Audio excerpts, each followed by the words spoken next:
One. Hello, everyone, and welcome to Countless Heroes, that crazy 16-player West Marches style campaign where I, Logan, take on 6 of my players at a time. Hello, player. Hi, Logan. Hello. How are you guys? Exhausted. Yeah. Yes. A little slow Resting today. Witch Face. Good title. That was Autumn, I think, that came up with that. Is that what I heard? Yep. It was a good title. Hello to our amazing audience. Thank you all for being here. We really appreciate all of you. You are all very amazing. Thank you for being here on a Saturday and giving up part of your Saturday to spend with us. We appreciate it. Alrighty. The last few nights, you've each had nightmares, waking you up sometime deep in the middle of the night, 2, 3 a.m., where you then wander the city or go and be with friends or family or just sit alone and with your own thoughts. You've had, in addition to that, waking nightmares, these strange hallucinations that hit you in the middle of the night when you're wandering. They lessen greatly during the day, but for the several hours of darkness you still have left when you wake up, it is paranoia-inducing and anxiety-inducing. So, tonight is no different. You wake up around 2 o'clock, having felt like you've gotten a full night's rest for your abilities and for your functions, but not quite for the actual sleep. Some of you have already rolled and failed several checks. You have several levels of exhaustion, and you are the heroes of this story. So you have to think about what the common man is like. The hospital has been full of people, at least the wings that are open temporarily for this epidemic, leaving Holly to think that maybe they need to speed up production or construction and hospital production, and that they may need more space, because as the city grows, it may need to be even larger for larger epidemics like this. They've used what little healing resources they and the temples have had for greater restorations on people that have needed it. Unfortunately, greater restoration does not heal all of the problems, and they've only been able to use it on a few of the very worst cases. The rumor was that Holly and Owen had feared that some people would not make it through tonight. As you wake up, that reality becomes very in your face, very true. As you wake up from tonight's nightmare, which heavily involves spiders, all shapes, all sizes, menacing, terrifying, 8 legs. In case anyone forgot. So when you have your nightmare ready, please raise your hand. Thank you. The dream which Finku had has been very consistent, and it starts again with him at the Hoisting Union doing his work. Just going about his day like he always does. But every time he tries to sort something, or like even just does simple tasks that he's done so many times, everything just keeps breaking. Just little wheels in clockworks which are now entirely covered in spiderwebs as he's trying to remove them. Just eventually just his own ticking thoughts of all of these broken clocks, because you can hear them, because of course you can, because nightmares. They keep getting louder and louder and louder. And eventually just start sounding like they're just taunting him. It's like, you're terrible. Why are you even here? You're never going to get any better. Why would you keep trying? which is one of his own things. But during all of this, the table he's been working on is becoming more and more layered with spiderwebs, and then the floor is a spiderweb, massive, and didn't even notice it happening. And it's just complete, and the room is just filled with spiders along the walls, all of their eyes looking at him, until eventually, with all of this just getting louder and louder and louder in his head, the floor breaks, or the web breaks, and he descends into darkness, and that's when he wakes up. Okay. GB. So GB's dream starts where it often does. He finds himself waking up on his couch, and he gets up out of bed and starts padding over towards the door to go out, and his fur catches on his nearby table, and then it starts catching on the floor too, and he struggles against it. He feels it tugging him back towards the couch a little, and slowly, painfully, as he sort of tears against it, begins to sort of slough off and peel away from his skin. And as he does, he looks back, and the fur has little bits of movement on it. These tiny legs, and they start skittering towards him. He feels his hair sort of shifting on him, under his fur, and he stops to scratch, and his leg gets caught on his own fur, and the hair on his rear just plants him to the ground. He can't move, he can't get up, and spiders are just crawling all over him, and his fur is their web, and then they start biting. Nice. Lark. I'm not smiling. This is bad. I can't stop. Okay. He made I him don't know so why. nervous. I like horror. So I don't know. Okay, so Not puppy. Lark finds himself. He wakes up and he's on his way to the Green Iron Village, and for whatever reason, he's going to check up on Rosie, who had been offered a new house down in there, and all the goblin stuff were helping him build it. So he goes down. He's headed there, and he gets to where Rosie is, and he's not really paying attention, but there are, out of the corners of his eyes, he sees things that aren't right, and anybody else would have seen like webbing everywhere, but he was just kind of focused in the dream. He goes in, he enters, knocks, and there's no answer, so he goes into Rosie's place, and on the bed,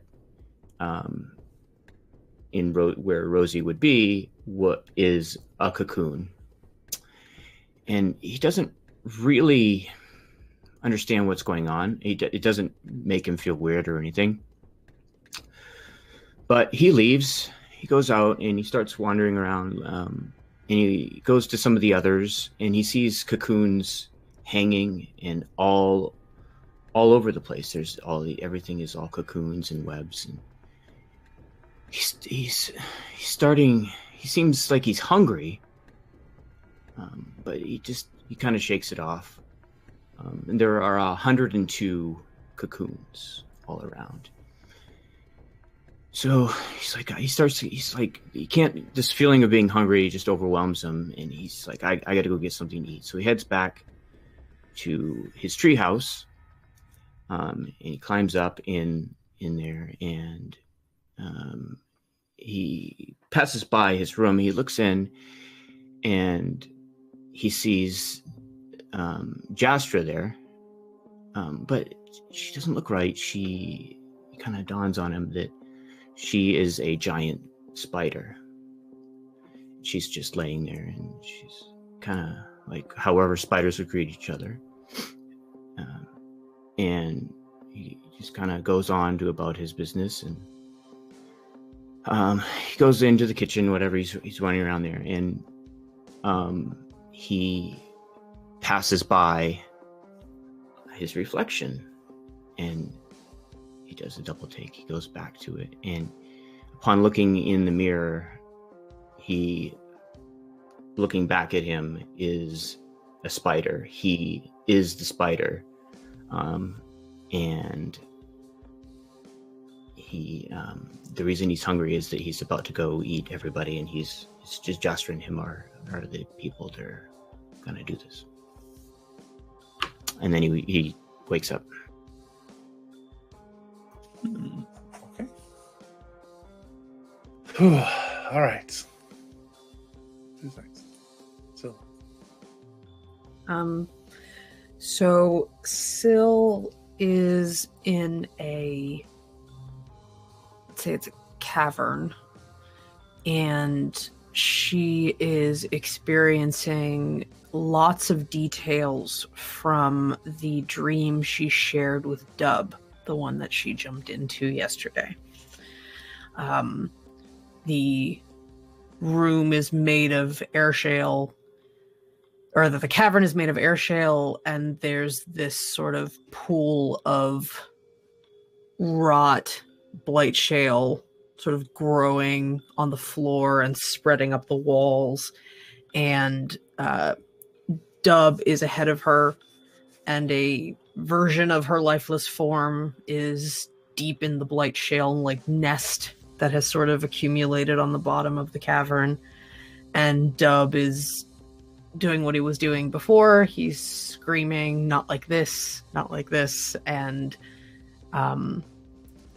Syl, rushes for him and sees camouflaged in the cavern a spindly 8-legged creature made out of air shale. It had blended into the wall, and it's going towards him. And as Syl rushes forward, she's, preparing to defend him, and she's getting riled up, and she's sort of preparing to go into a rage. And every step that she gets closer to Dub and to this looming monstrous spider, the cavern gets darker and darker with every step, just dropping into shadow. And she's very confident for a little while, because she knows that when she rages, when she gets angry, she gives off this glow, and she's like, it's fine. If it's dark, I'll see enough that I can fight this thing. And as it gets into pitch dark and she feels her anger getting stronger, nothing happens. It's just dark. And she takes just enough steps that it's completely dark, and she just hears screaming and the spider gnawing, and she can't see anything, and she feels like as she hit the blight shale, she can't move anymore. It's holding her fast to the ground in the darkness, impotently raging as she just hears the worst possible thing happen.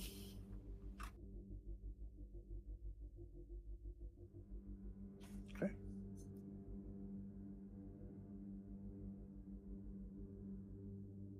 Heather? Okay.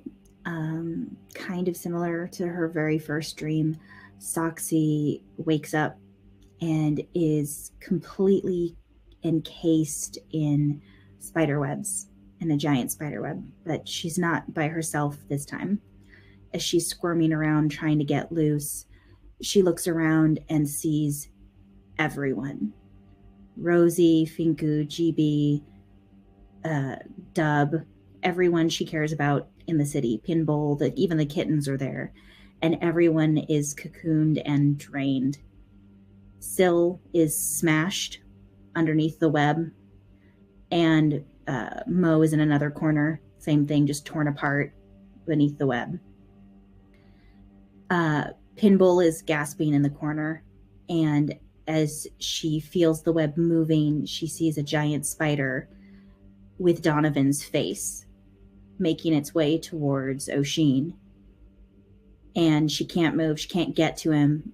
And then after Donovan is finished with Oshin, he starts making his way towards her. And just as she feels his fangs sinking into her side, she wakes up.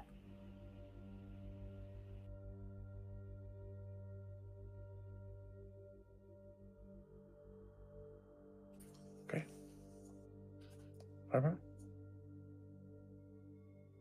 Primeheart is coming to in a raucous sound. He's running forward as he sees a large red form lunging down as he catches the eyes of Callie in her, I believe it was her draconic form then.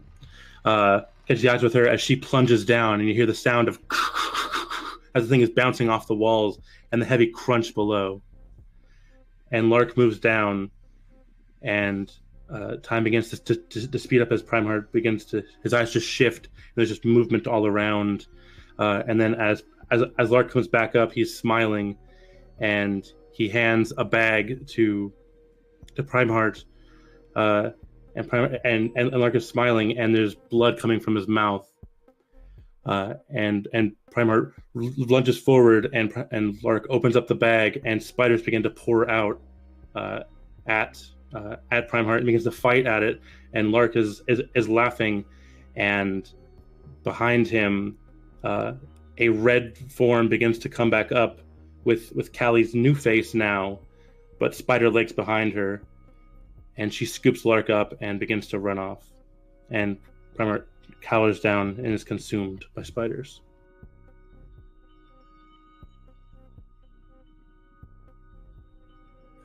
So you wake up in the middle of the night, again, in a cold sweat, once again. Except for those that don't sweat. Cold pant. I got it.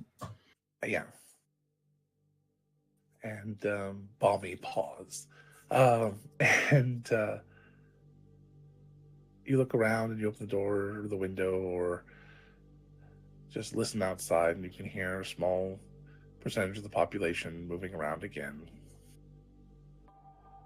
Seems different people every night. Doesn't seem to affect the same people except for you.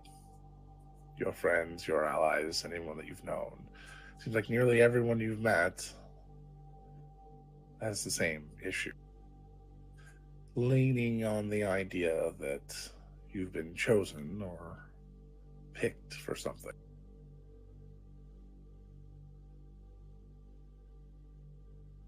Ivy has said that the Beer Forge is open 24 hours for the next several days. She's been there almost every minute of every day because she can't sleep, but that's not necessarily a new thing.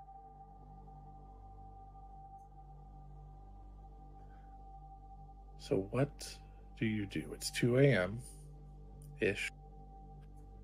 It's dark,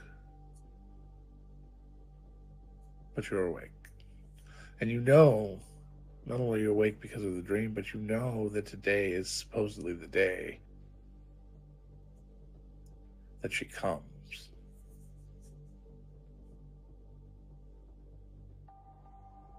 Yes, GB.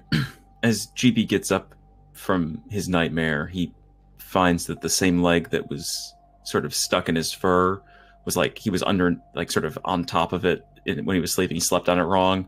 He can't move very well at all, and he just sort of hobbles his way over to Dub's place. Before he leaves, Andy, is it his front left paw? It can be. No, I was thinking because you're. Never mind. Oh, that's fair. So before he leaves, he opens. Okay, well, first of all, is the cabinet that he put the maw blade in last night still a cabinet, or is it just sitting on the floor now? So you didn't wear it last night? I did not, and I took a level of being tired because of it. Yeah, I figured.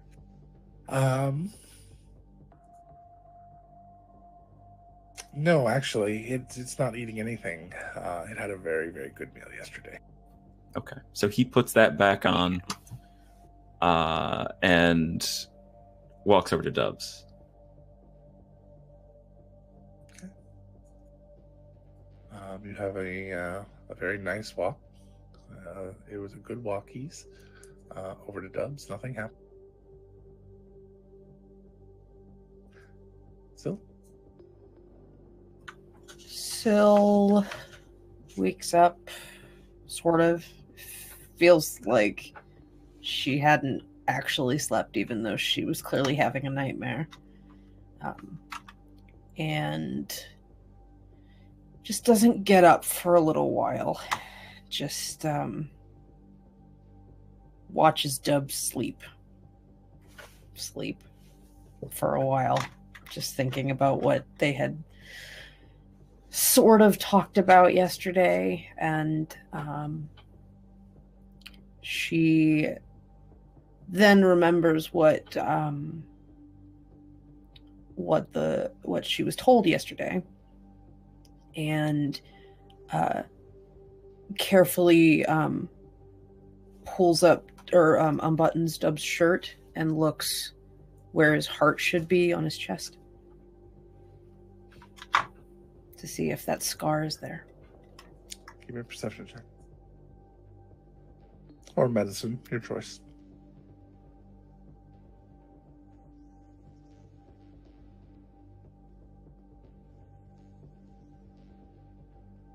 $11.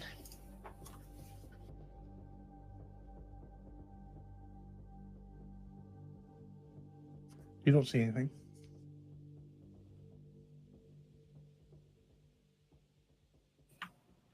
So maybe it's just too early, she thinks. And kisses him on the head and crawls out of bed and very tiredly looks over the picture to see if it changed at all over the night. Surprisingly, no. Not a single paper is out of place from last night, from when the party left. She thinks about that for a little while, and then goes. She just works on it for a little while. There were a lot of big pieces that had been put together last night, so she feels like that's sort of that hump of, I don't know what this is supposed to look like, to I sort of know what this looks like now, and so it's getting a little easier to put pieces together. So she's got a number of very, very large sections. I'd almost venture to say she's probably about 40% done with what's there by the end of the hour or so she works on it. All right. As you're working on it, not a single piece flies into place by itself.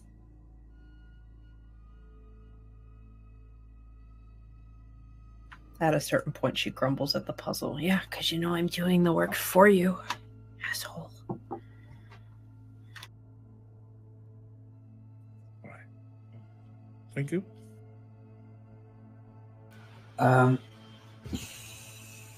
This is the first night that the dreams have actually gotten to him enough that he couldn't sleep properly. So he probably woke up about 4 a.m., which is not unusual for him, but he still feels exhausted.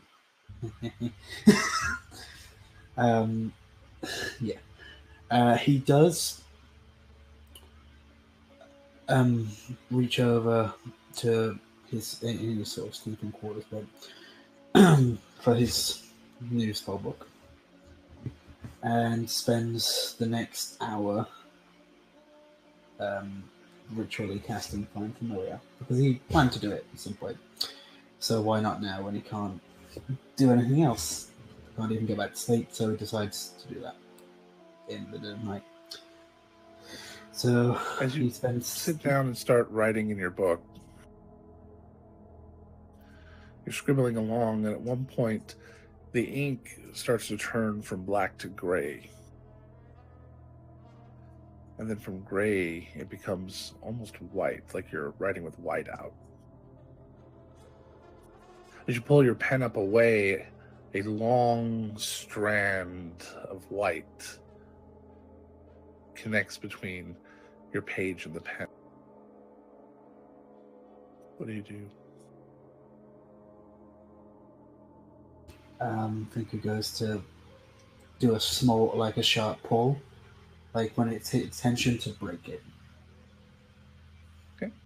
As you turn and kind of flip it around to do that pull to kind of just break it quickly instead of stretching it, more starts to come out. It almost like it's shooting out. It hits the wall next to you and the ceiling and the floor, and you. It's just spreading everywhere. These strands start to tighten and wrap around you, and you feel them cutting into your skin.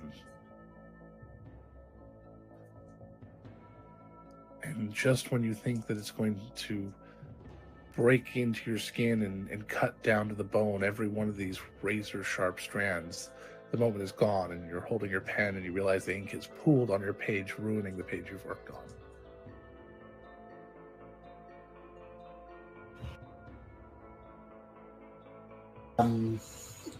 He just closes that, like rips out that page, throws it away, and just starts again. Because he's completely lost his concentration on what he was doing. So it probably takes him an extra half an hour to actually maybe try and cast the spell.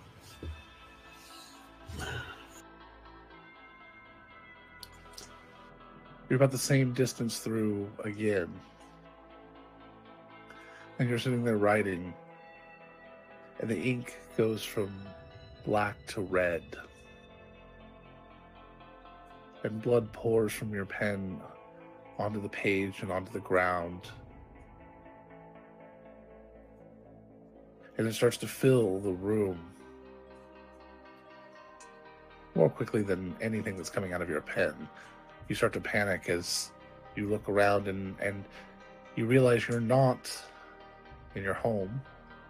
You don't know where you are. You're in some cell with all solid metal walls and no way out. A single chair, no table, and the room is filling with blood.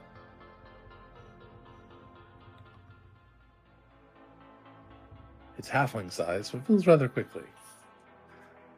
As it comes up above your head, you start to swim, realizing that it's going to go over your head in a moment. And then it does, and you are thrust into darkness, or red if you decide to open your eyes. An opaque shield against the hope of sight. You can taste blood pouring into your mouth, and you can't breathe. And you hold your breath as long as possible, but you know that moment is coming where you're going to have to take that breath. Your body is going to force you to take that breath, and you'll get no relief. As your body's about to give out and you're about to take that breath, you gasp, and you're back sitting in front of your desk, looking at your pen, and another page has been ruined.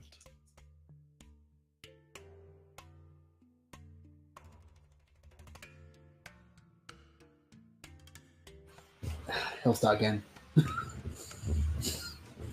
Rip out another goddamn page and start again.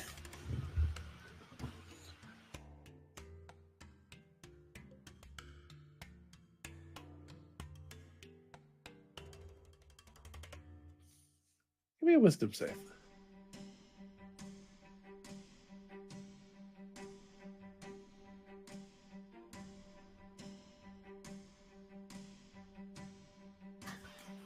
Actually,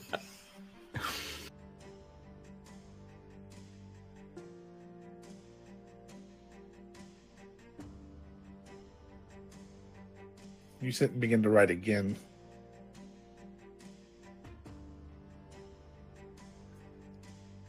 You hear screeching sounds from all around you start. They're very light, and you almost thought they were mice or rats to begin with. And it just gets louder, and this horrid screeching and squeaking sounds. A short while later, you hear scratching at the doors and walls around you. Trying to ignore it and continue your work seems futile. You turn and look, and holes are being dug into the walls from the opposite side. You see things scratching at hundreds of holes in the walls everywhere, trying to get to you. And then they do. Every one of the holes opens, and hundreds of rats and rodents pour into the room of all shapes and sizes, and they swarm over Finku, biting and tearing at his flesh.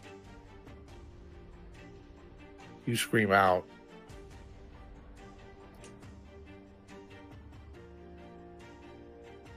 As you come to, you realize you've written the word stop on the page, and the edges have been nibbled by some rodent.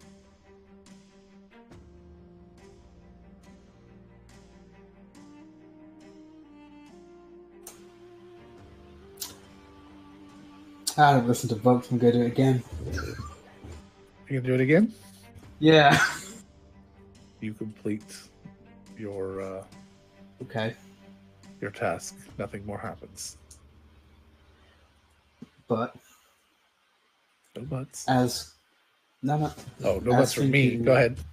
No. A but from me. As Finku is focusing on the end of the familiar spell, focusing on a black owl, he opens his eyes at the end of it, and sitting in front of him is a small, relatively small spider. Perfect. Perfect.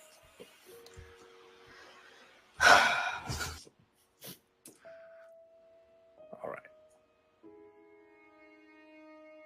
Soxy.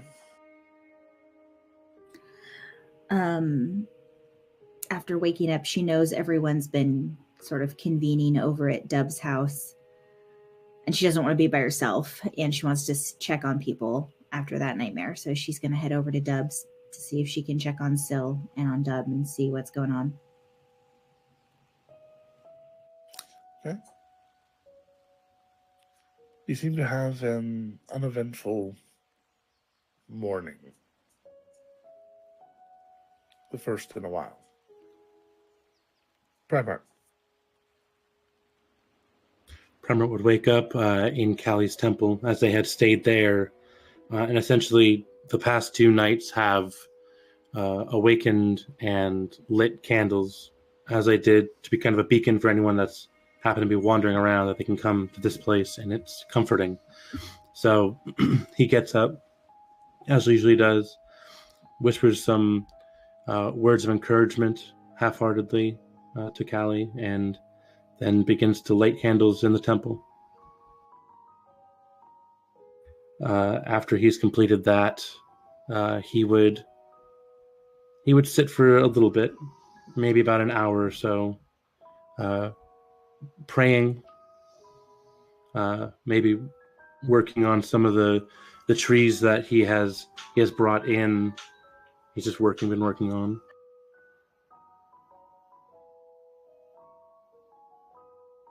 He is pretty sure, because he's been reading in the book, apparently, that people have been convening at Dub's, but when he went with people to go find Dub's, he did not find that place. He's never been there. So he's pretty sure it was in the Pearl District, so he's just going to start wandering towards the Pearl District then after a bit. Lark.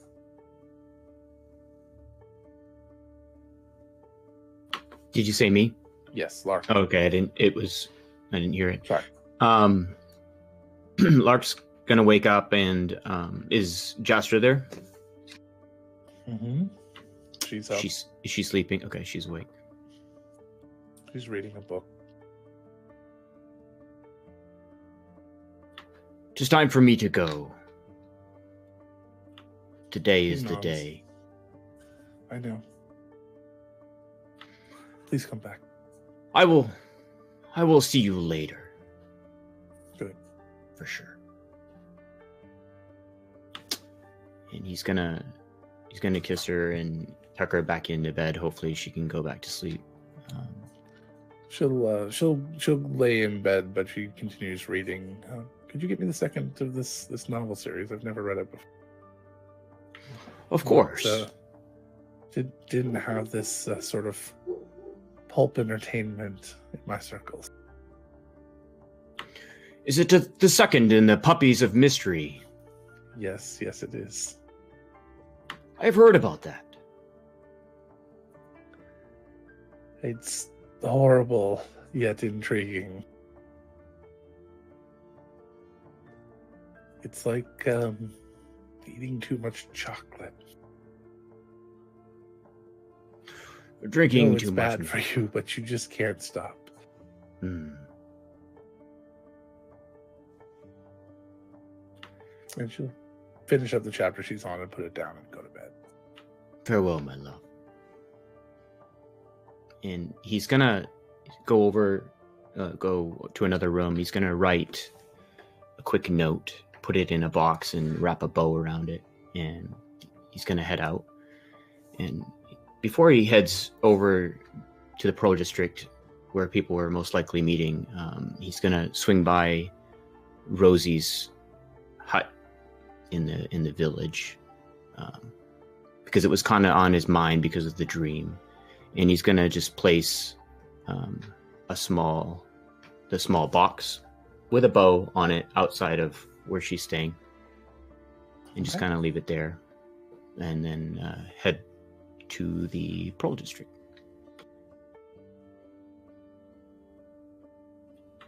And Lark, as you are riding Foster through the woods, not your favorite thing since the other night, just yet, but you feel like you're being watched. You've had this feeling before, and you know that it might mean something's about to happen.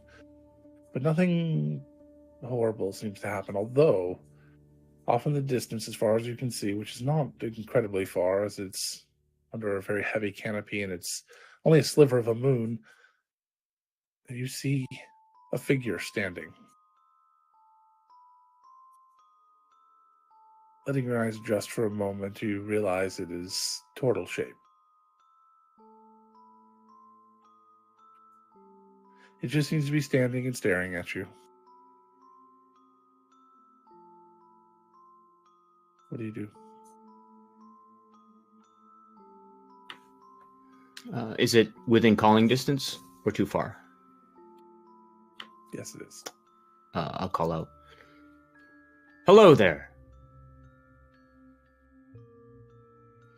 Doesn't seem to respond. It's a chilly night. It's late. What are you doing out here at this time?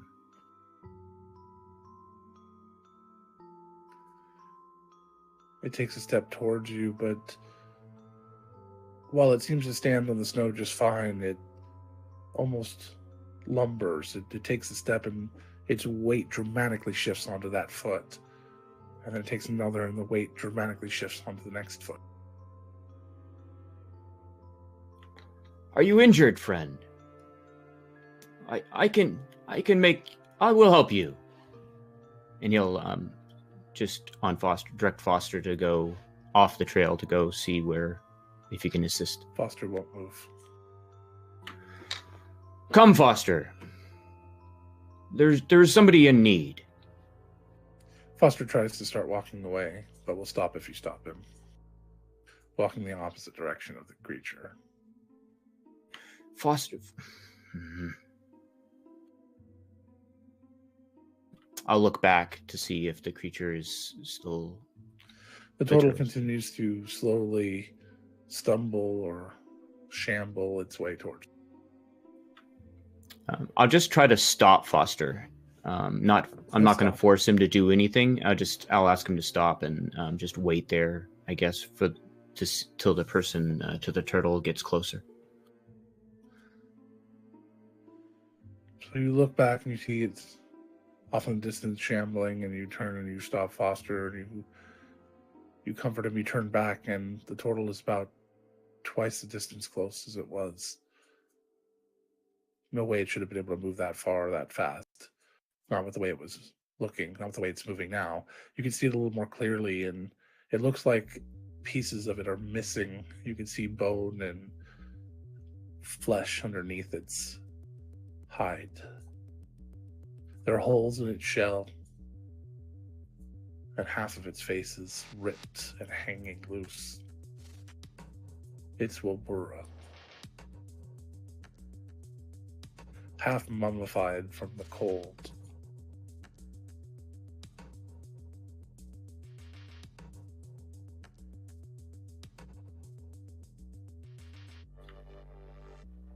It is time for you to rest. You should not be here anymore. You are no longer. I'm sorry for what happened. Hand as if pleading to you.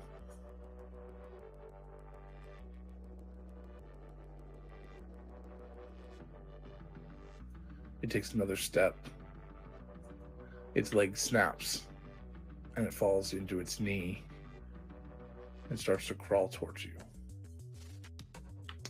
I'll get off of Foster at this point and start walking towards it.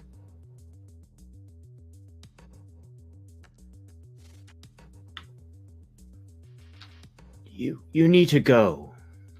This is not the place for you. Lark's intention is to get there and I don't know, comfort him or something, put him, I don't know. As you get over there, his arm snaps and he reaches with his last arm, unable to even crawl now. Desperate, his arm is outstretched as far as it will go, shaking, his hand open. I'll grab it. Give me a wisdom save. It will be all right, friend.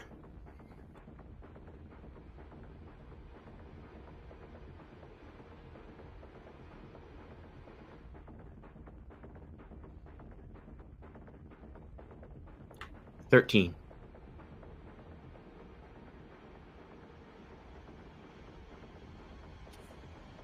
Your vision flashes for a moment. You don't see an entire scene, but it almost is as if you're looking through someone else's eyes. You hear something mumbled. You can't make out who says it.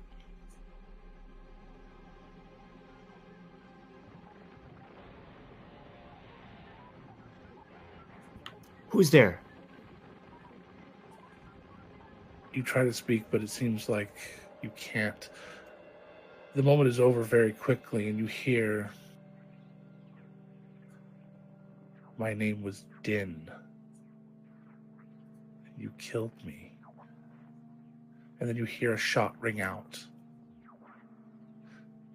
You instinctually grab where you feel like you were shot in the chest, and you look down, and you see two turtle hands holding their chest, and then another shot strikes the chest, and blood splurts off of where it was hit. You collapse to your knees, and then you're back. A body-shaped image lay in the snow in front of you, but there's no body there. You see the crawling marks and the steps. You're on your knees in the snow, and Foster comes over and seems concerned.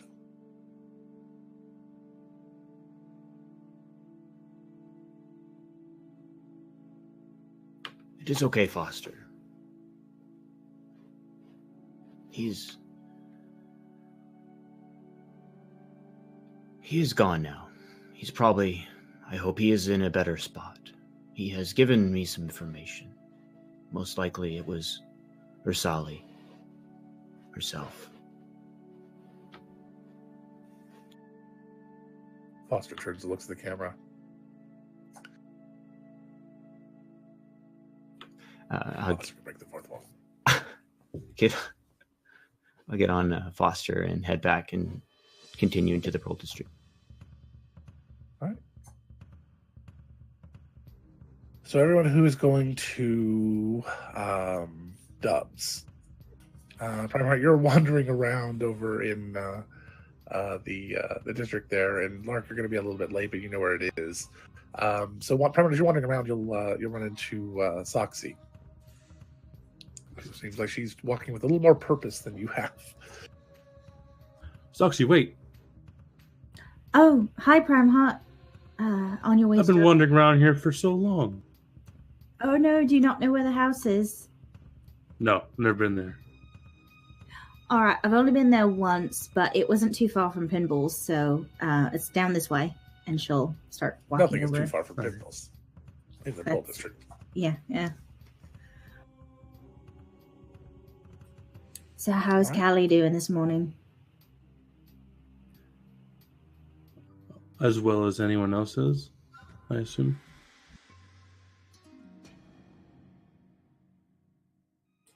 I'm not sure what the clapping was for, Logan. That's a good answer. It's a tough question to ask when you're talking about somebody else's PC. You need to have that generic answer when but it's a question that would be asked. So it's like it's hard. It's one of those role play versus meta. It's a tough question. So it was a good answer. That was all. Yeah, I mean, I don't know what's going on, but apparently today is the final day, so I'm prepared. Yeah, it's going to be interesting, I think. And I guess GB has the Maul Blade, although it's some sort of vest or something now. I don't know. I just hope it didn't eat him during the middle of the night. That's a nightmare. I wouldn't wish that on anyone. I wanted to take it and control it, but it didn't like that. So I guess other people didn't die from it, so I guess it's not totally a bad thing. But that thing eats things from what I know, right? That's right. I've got some major concerns, I have to admit. But what are we going to do? We don't know enough to make a lot of other choices. All we can do is try to, I don't know, get over with this. As you guys come over the bridge to one of the smaller islands, you see across the island, just a few hundred feet away, GB coming on the other bridge towards you. Hey, guys. I will flash a light spell at GB. Is GB wearing his chompers? Yes. Okay. So he's got this large metal muzzle that looks like the large iron teeth, like he's some James Bond villain. That's horrifying. It's effective if you're trying to be intimidating, though. It's not really my aesthetic. That's fair. It looks like it'd be really heavy. It's actually not that bad. I think it knew that I wasn't very strong. Oh, well, that's handy. You're strong in a different way. This is very true. What would you prefer? Oh, no, you're fine. You don't have to talk, thank you. I didn't miss that. I'll be honest. Maybe like a belt or like. Dog, you don't wear belts. You already have a collar. Yeah. How about saddlebags? How about we just clean it up a little? And it morphs into more proper human-like teeth, and looks like a big smile. That's pleasant. That's disturbing in an entirely new way.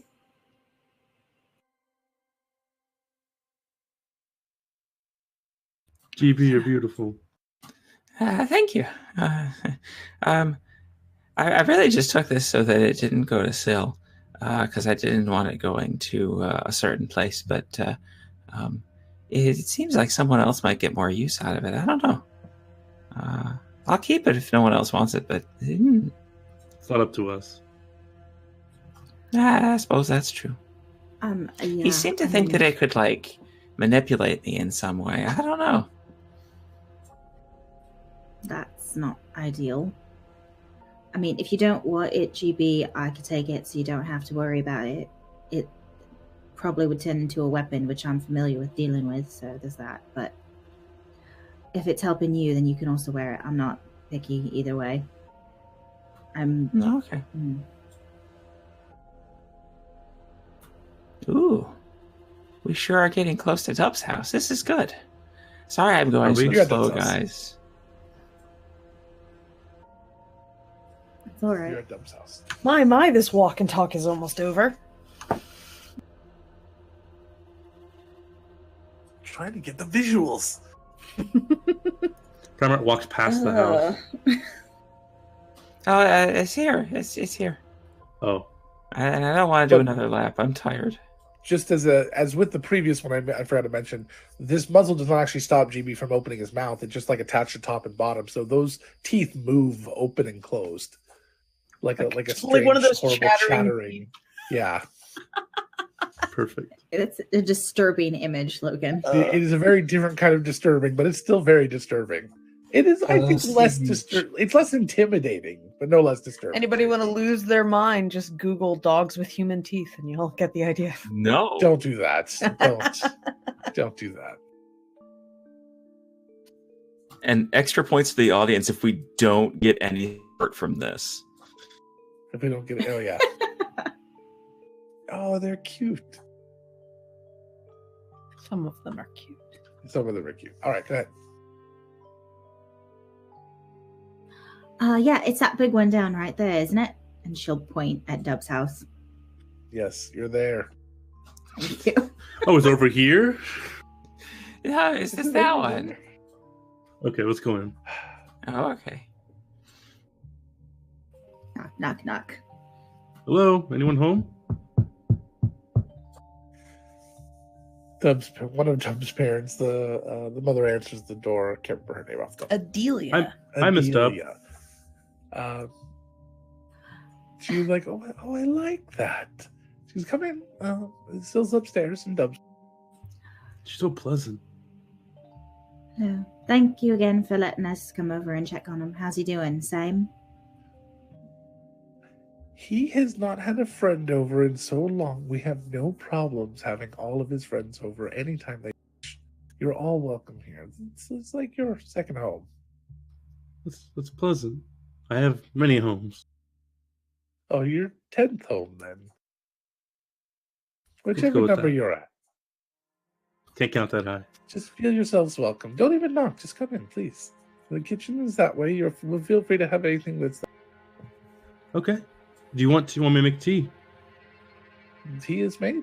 Well, water is ready. Perfect.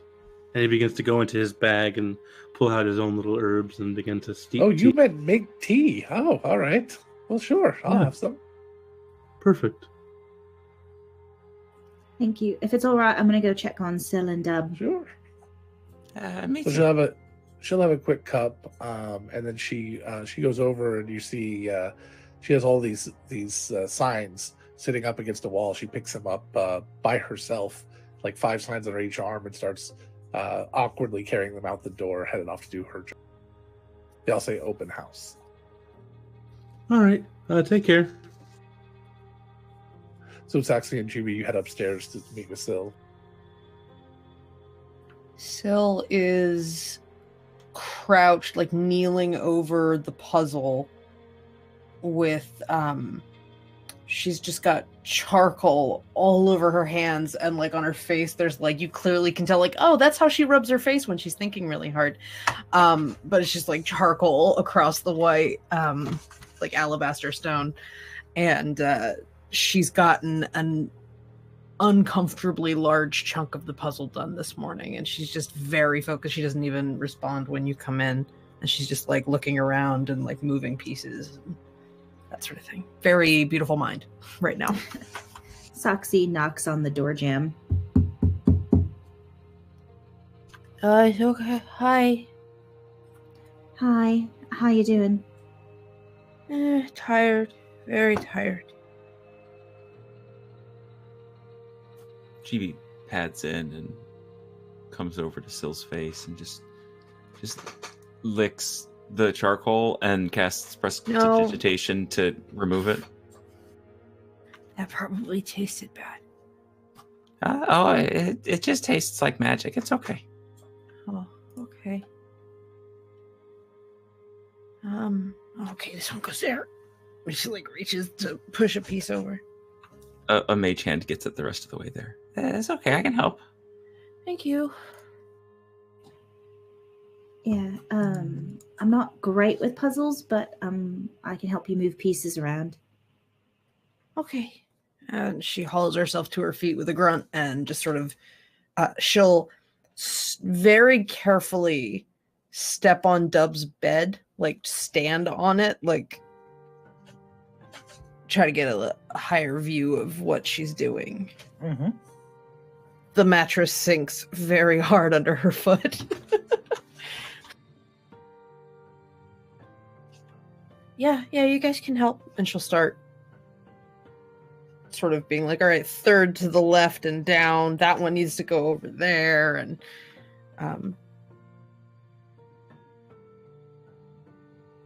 she at some point does this, and her face gets chalky or charcoaly again.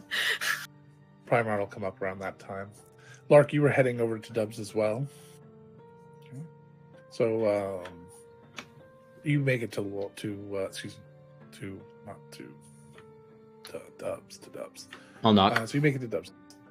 So Primar, as you're walking to head upstairs the door, there's a knock at the door. Coming. He begins to walk over and opens the door. Oh, hi, Lark. Hello, Primeheart. Do you live here now? No, there's tea in the kitchen if you want some. I'm going upstairs. Thank you. Is there milk for it? I assume. I will go get Milk in your tea. That's how it's supposed to be drunk.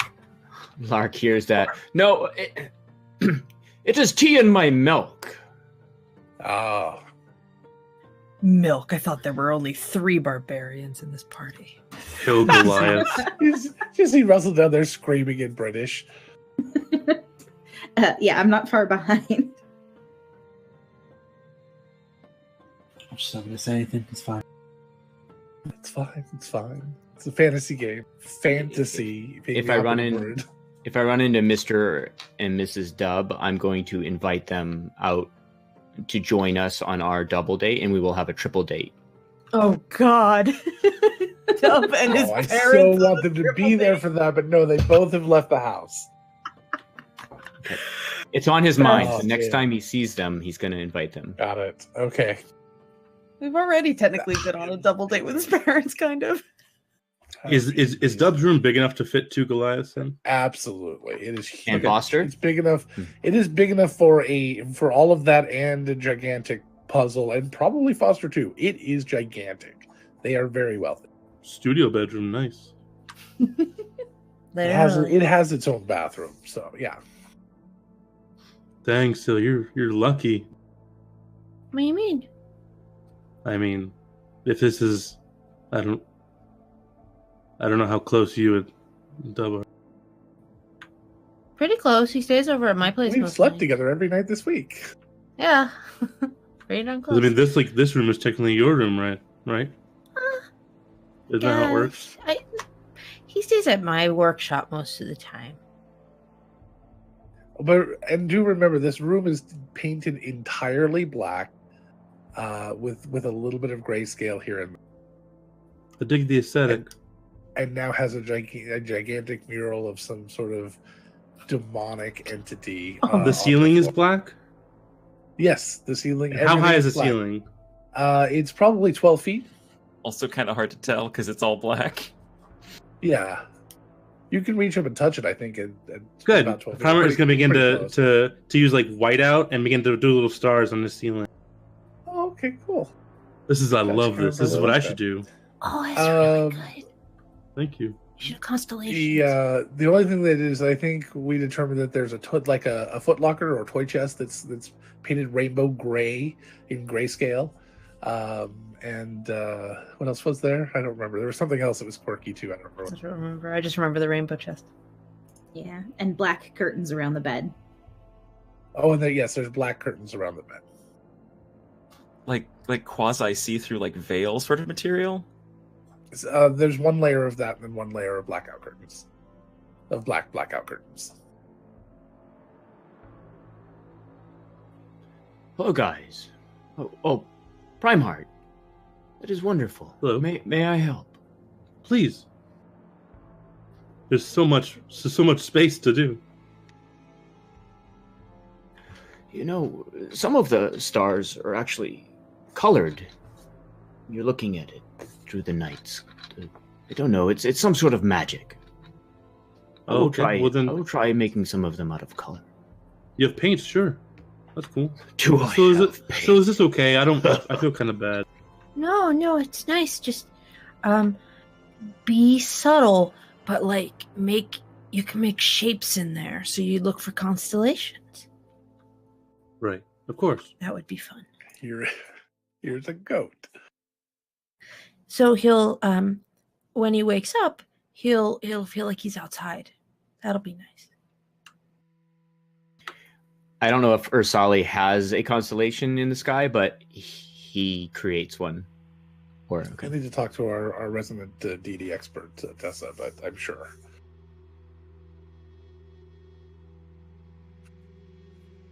All right. So who else do we have not there yet? Finku? Is that it? So Finku, what were you doing again? I'm sorry. I spent like 3 hours doing Find Familiar. Yeah. And then what? Well, he's a little disappointed with the result, but he's not going to sort that out right now because he feels like maybe he should have stopped. He was told not to. Then he can sort this out later. It's been put in the book that that's where they've been going every day, isn't it? At least knowing that tonight or today, the Lich showing up, like Syl was going to be near Dub today. Have you been to Dubs yet? I believe I've been once. Okay, all right. So yeah, so you'll end up finding the place. I think we walked past once with Syl, who popped in, and we, I think I could be wrong. So you have, that's fine. You have an uneventful trip over there. I mean, you guys have a lot of downtime hanging out too, so I'm sure it's possible. Yeah, that's fine. So you eventually make your way over there. Little spider just on his shoulder. Okay. Which is you have an uneventful trip. But when you get there, you knock on the door. So you guys hear knocking on the front door, but you're all upstairs, so you know there's nobody else in the house. What do you guys do? I'll go down. Thank you. Let's go together. Right. Oh, okay. Buddy system. I've got the maw with me. It's he'll protect me. It's fine. Buddy system. You follow Okay. us behind GB. So the two of you head on down, and it's uneventful. You don't have any issues. You get down there, open the door, and Finku is standing at the door. A mage hand reaches out towards your shoulder. No, it's fine. Uh, It's kind of fine. It's just gonna put his finger out, and the spider just goes onto his finger. I tried to summon an owl. It's not an owl. No, it really isn't. But it didn't go according to plan, and then then there was just the word "stop" written in my book, and then this happened. So I don't want to try again and just waste materials. Yeah. So, but it was meant to be an owl. I mean, they're kind of cute, ish. Yeah. I think. Are you carrying your rifle around with you? That would be something new and obvious.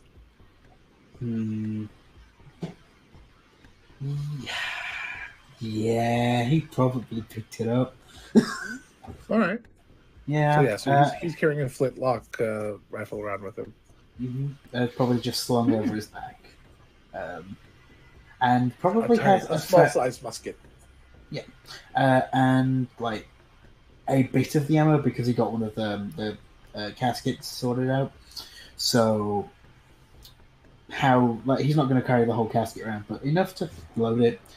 I know that it's probably not going to happen, but I was told to show this to plan hard when it was ready to be firing. So, when we practice, we don't end up shooting people. But it's ready, and Be maybe careful it'd with be that. It's helpful. dangerous. I made it. I know it's dangerous. Seriously. It also smells funny. I like it. It smells of gunpowder. It's done? Yeah. Yeah, it's done. I've not fired it in this configuration, but I know it is working. So we'll see how that goes. That's very cool. Come on in. Okay. Okay. You guys head upstairs. Again, uneventful. Syl's directing Soxy. All right, so this one goes this way. No, you gotta turn it this way. All right, like And then that. you put it there. Yeah. Okay. As Primar and Lark are distracted, and Soxy, so you point to a new piece, and Soxy goes over to that piece, and she reaches down. She starts to grab the wrong one, and you correct her. You hear the door opening, and you kind of look that way. All of this stimulation kind of happening around you at once. You hear, and you look down, and you just catch a piece of paper settling into place. Yeah, took your sweet old time helping.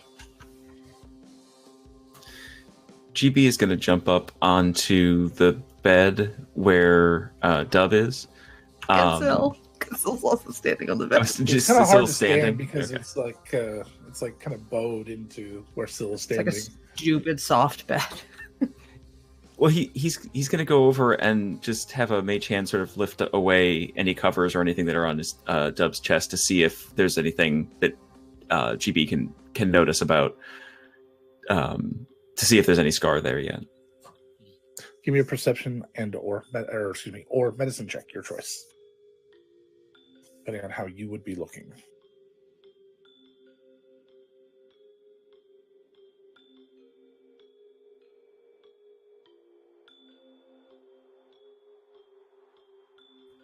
No. 3. Okay. I'm rolling at You disadvantage. don't see anything either.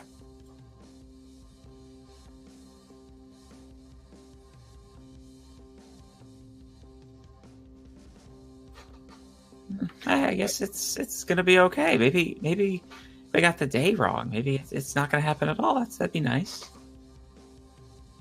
That's a nice thought, but I don't think we're quite that lucky. When do we get to sleep and it actually feel good? After we kill whatever thing is going to come out of the portal that we're putting together with this picture. Great. I have a gun. Yeah. I am sorry, guys, if I am too chipper for you and well rested. I can pretend to drag and fail at things if you'd like. To be I fair, don't rub it in. I was feeling pretty good all week, and then last night it just went to shit, Same. I was doing all right until last night. and now I'm just tired. But I'm tired and I've got a gun, so I feel like it balances out. Doing your best to roleplay an American, I see. I'm tired, overworked, and I have a gun.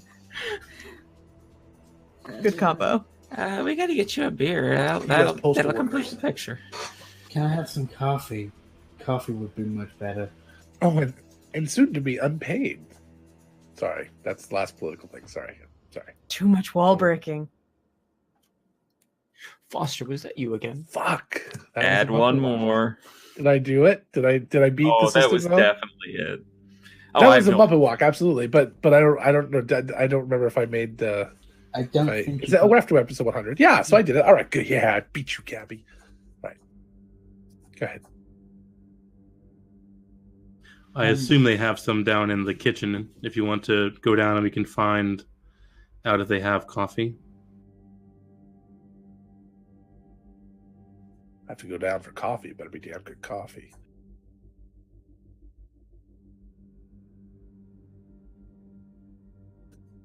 There weren't enough sex jokes in the show. This whole week, we've been very lack of sex jokes. So I'm trying to throw a few in. Oh, All right, moving on. I'll stop. I'm sorry. It's not a reference. Something Yeah. train, something whole, what, I don't know. Well done. I'm GB, exhausted. is that your new? I'm assuming is that your new look? Yeah, I got dentures. They're fancy. I'm just joking. This is the Maw Blade. Ah, yes. It decided to be friendly. It is smiling. That is friendly-ish. Yeah. Same thing goes for you, as I had told Mari and others, that if you ever feel uncomfortable with it, then I will carry the burden. Constantly. Yes. Mm-hmm. I'm continuously uncomfortable. I put it into a drawer last night. Was the drawer there when you woke up? It was. We gave it some... well, I'm not going to say the word because it might get excited. What? Rock. Yes, I agree to. This is the first time I'm seeing this. I don't like it.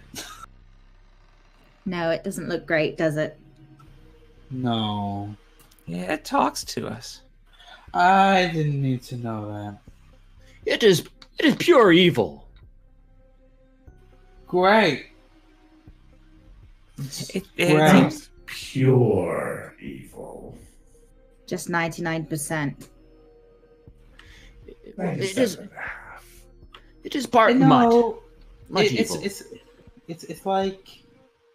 it's like those antibacterial hand washes. They're 99.9%, so they're pretty much just 100%. It's fine. I understand. statistics. It makes it difficult to get to that last 100. That last 100th of a percent. It's Yeah. You're always going to have to be like, oh, fine. If it'll shut you up, I'll give you a dime. That sort of thing. Marblade, since you're talking already this morning, I do have a question for you, if you don't mind. You mentioned that you've got, I guess, siblings or whatever, your brothers, whatever you want to call them. 7 brothers and sisters. Right.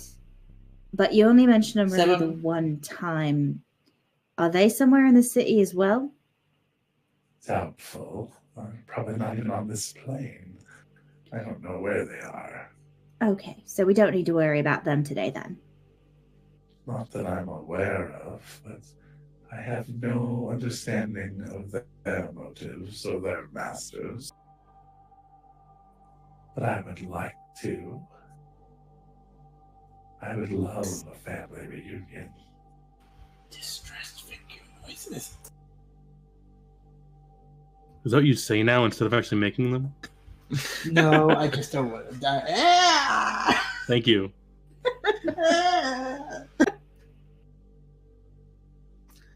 But Lark, really, if you want this, you can have it. I haven't had any of my possessions on me for a while now. It's Want is not the correct word. It's just, I feel like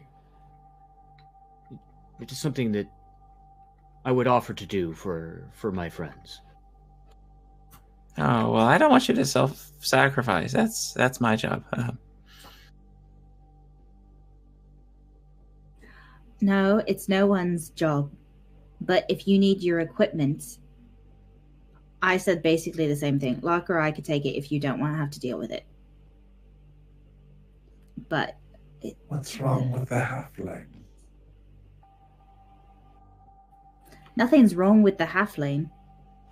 What's wrong with me? Get along.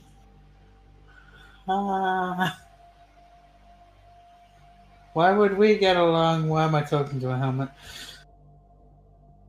It's not a hammer. It's Helmet. Oh, helmet. Helmet. I'm sorry. They are dentures. I've made dentures and I've never seen dentures that look like that in my life. Good. Have you ever made puppy dentures? That might be why. You know what? I haven't. That's a fair point. Maybe I'm wrong. Probably not. Hey, Sel, how's that picture coming? Can I help? Yeah. It's okay. I got distracted by something, but I'm back on it now. I don't. Why does the thing want to talk to me? Because we might be compatible. That's all.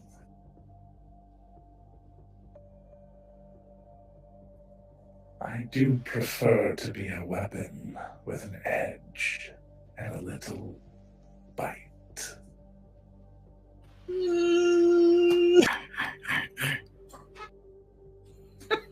Although I am warming up to this one, I think he understands my sense of humor. I could do that. And Primeheart uses primal savagery and makes his mouth show like shark teeth. No, I don't like you, though. We already tried, and you're not compatible with me. Very good. How do you know if we're compatible? All you have to do is to hold me and want me, and I'll know. That's a mood. That's sort of a teenager's view of love, man. You gotta have conversations first. I'm not looking for love. I'm looking for a master. That's also a mood.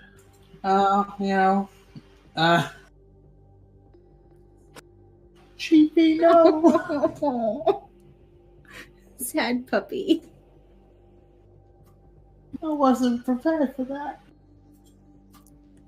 Well, in the break, I did want to say when Primeheart cast Primal Savagery, I wanted to make the joke of Jaws Blade, but I felt like the moment passed. Oh, sorry.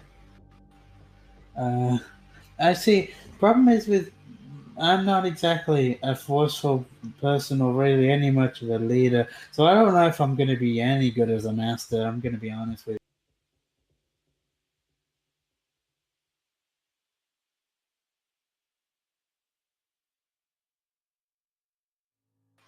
Did any of that go through? Why don't we try and find out? GB, do you want the dentures off? It sounds like you might actually want this thing.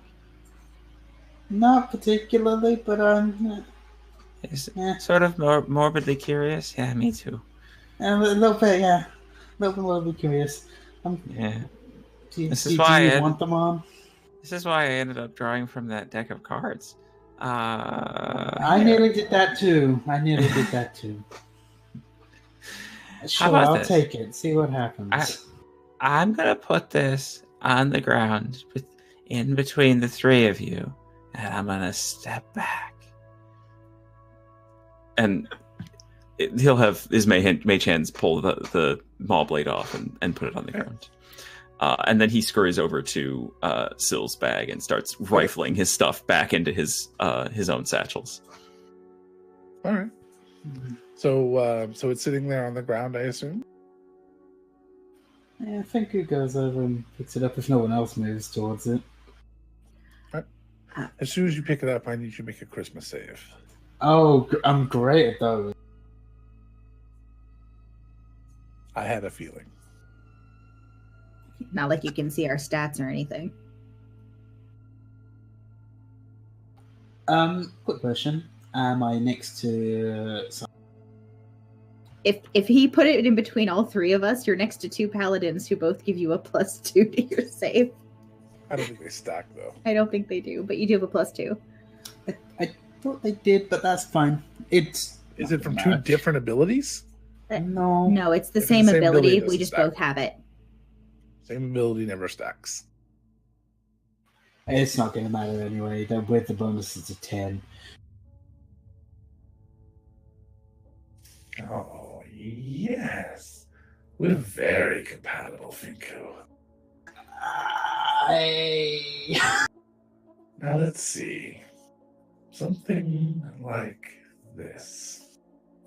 And he starts to change in your hands, almost like a polymorph spell, into a very simple dagger. Except this dagger is split down the center and has rows of jagged teeth.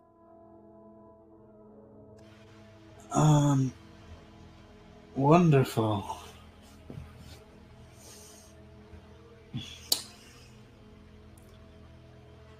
Teeth You seem can go to look be at the stats for Mobblade in the chat to find. I the stats. already The saw them. greatsword. I already. Yep. Okay. Except it's a finesse weapon, so I could use it. Huh, Correct. Interesting. Huh. Interesting. Teeth seem to be a defining factor with this thing. Just don't put it anywhere near anything valuable or anything you want it to not be. So what you're saying is that I'm just going to hold it like this, and that's just cool. I can do that. I'm just going to hold the blade. Hungry though. And what does that mean? I just need to be fed. That's all. What you need to be fed? I will check the kitchen. Everything. Lark heads out to go to the kitchen to grab food. Do you like metal? I've got 1,000 ball bearings you can have. A light snack at best. You didn't specify, so I offered you something. Since you have me now, Finku, you don't need that other dagger, do you? Which other dagger? The pretty one that drips. See, that was a gift, and I feel like I might. I feel like. better. See, no. Here's the thing. I feel like that person would kill me faster than you would. I will never kill you if we come to some accord and you become my master. This is a trial run at best. Never harm you. This is a trial run at best. But fine. Finku's gonna look like he's going for the dagger venom, and then using his sleight of hand to go for just one of his regular daggers, and then just feed it to it.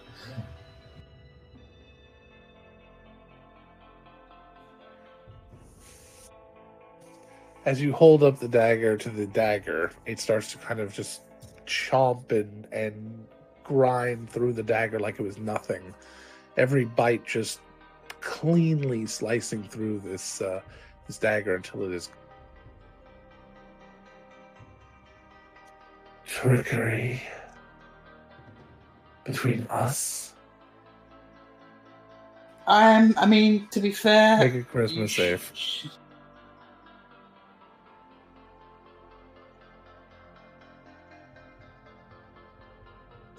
18. Yes, GB.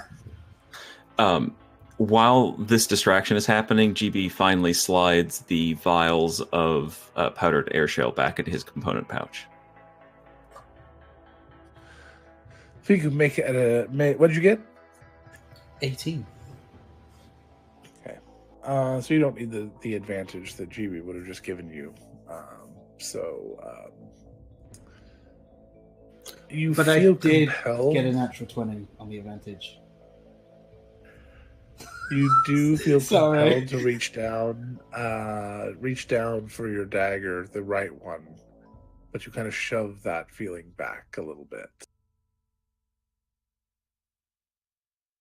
Oh, maybe you're not the one. Maybe not. Like I said, try run. I think it's just gonna hold it out, like kind of pointing into just the space, like so it's not gonna accidentally eat something or attempt to eat something. Just keeping his mind on it. Lark downstairs is finding something less than 950 pounds, but as much as he can, to push-pull drag the entire icebox refrigerator back up to to the room. All right. All right. It is a big one, but all right. Yeah, you can get it up there. So you guys start to hear the shump, shump, shump up the stairs. I didn't help. finish the picture. It's not done. How did it get here? What is that noise? Soxy's gonna go look down the stairs. So you go and you take a look, and you see Lark dragging pretty expertly the entire refrigerator upstairs. She doesn't say anything to Lark. She just walks back into the room and looks at everyone. Lark is dragging the entire refrigerator up the stairs. Why? I don't know. I didn't ask. I just got out of the way. The strength of youth baffles me. I don't know how he's able to do that. I suspect he's bringing it up to feed that one, and she gestures at the blade. But I'm not positive. Maybe. You think I could have some of the stuff that's inside it first? Probably. Sort of a midnight snack sort of thing.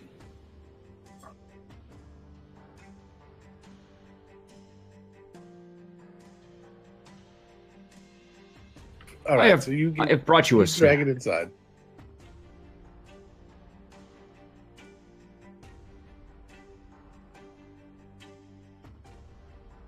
Think of it? Do you do anything with it?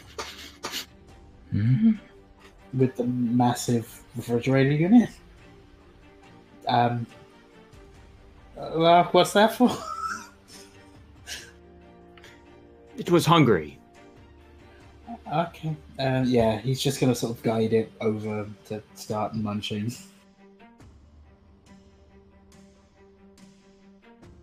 All right, you put the dagger up to it, and the dagger just spreads, and actually see it become this more organic-looking Baroque metal as it stretches out and starts to take huge bites out of the refrigerator.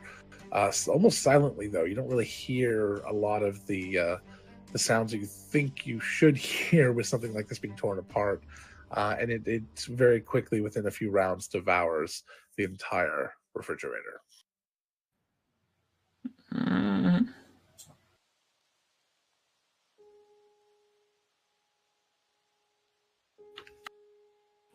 So Well, much better.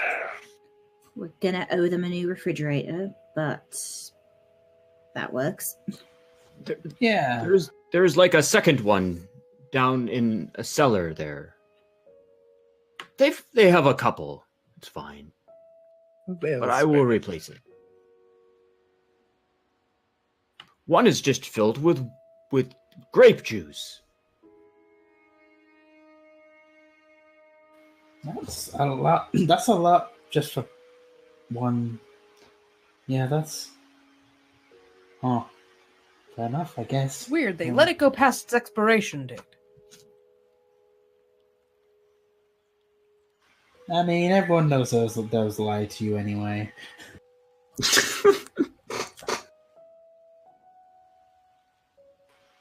Are you still hungry now, or is that kind of enough for now? I'm always hungry. It's a funny joke. Not a joke.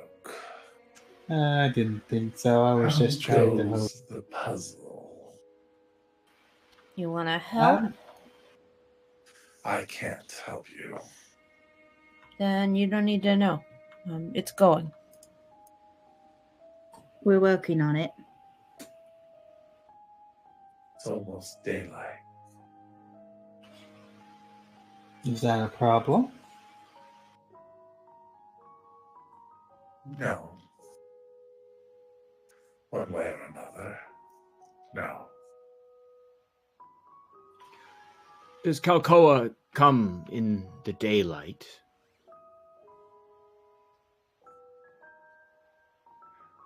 Kalkoa will come at dawn. Don't expect daylight. Oh. Hmm. Do we even have to work Shit. on the puzzle then?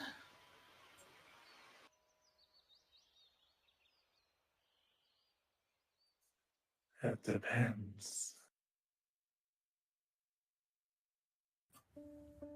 On. Mm-hmm. Finish your sentence, please. He's probably going to say if we want to live or not.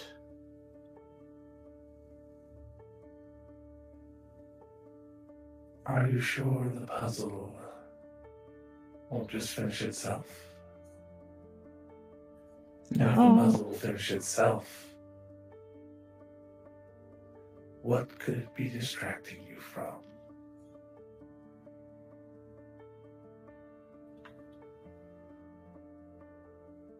Although it seems like you don't need any help to be distracted. Do you know what it's trying to distract us from? It's your benefit to tell us since we're trying to stop her, which is what you want.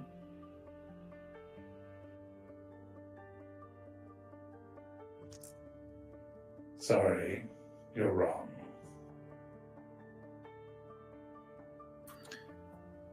Logan,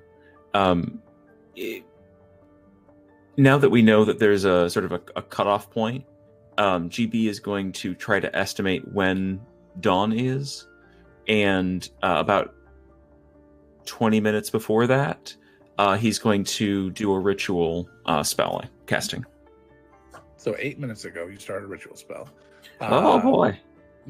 About 20 minutes. Now would be a great time because we only got about 12 minutes left before break. Lark's gonna lift up the blackout curtains so that he can see out the window. Okay. You would expect it to be getting lighter in the city, and it doesn't feel like that it is. It's fine. I like the dark. I can't see in it, but I like it. It's concerning, though, if the sun's not going to come up. I'm going to check on Dub for a second, and she goes over and starts checking his chest area to see if she can find anything. As you look over at Dub, you see a little pool of blood around his chest. And metal stitching starts to appear over the opening, closing up the wound.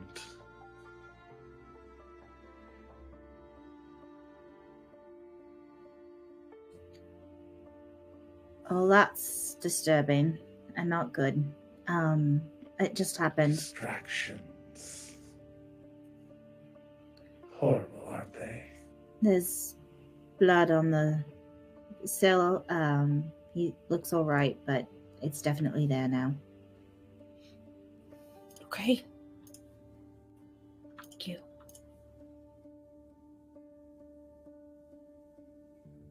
She's still just scanning the puzzle.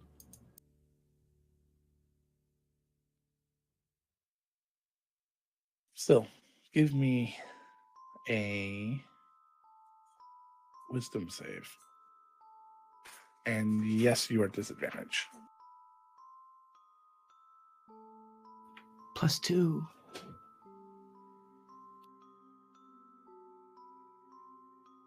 $11. Syl becomes even more focused than she was before, and no longer communicates with anyone else, and no longer has any doubt about where each piece goes. Syl starts to take each piece, scoops them up by the handful, and just places them randomly, it seems, in her little square, her rectangle. But as she adds more and more pieces to it, they come together and they are correct. Yes, Vinku? While this is happening, Finku's going to reach out and just take a piece away. Okay, and do what with it? Just keep it away from the rest of them. Take it away from her or take it away from the puzzle on the floor? Essentially both, but more the puzzle on the floor. Okay, you're not taking it out of her hand, is the point. No, just one that's on the So floor. you've got one, you're just holding it a couple of feet away. Not as far away as possible in the room. So about 20 feet away. Got it. Yeah. So you're across the room and you're leaning up against the wall with this paper. As Syl is putting more and more of these pieces down, give me a strength save. It's not a hard DC. But As it feels like somebody tries to pull the paper out of your hand. That's a natural 1. I am going to re-roll with my lucky feat. Not Okay. my lucky feat, my lucky racial trait. Sorry, I don't Does have that work on saves? Anytime I roll a 1 on an attack roll, ability check, or a saving throw. Okay, all 3? Okay, got it.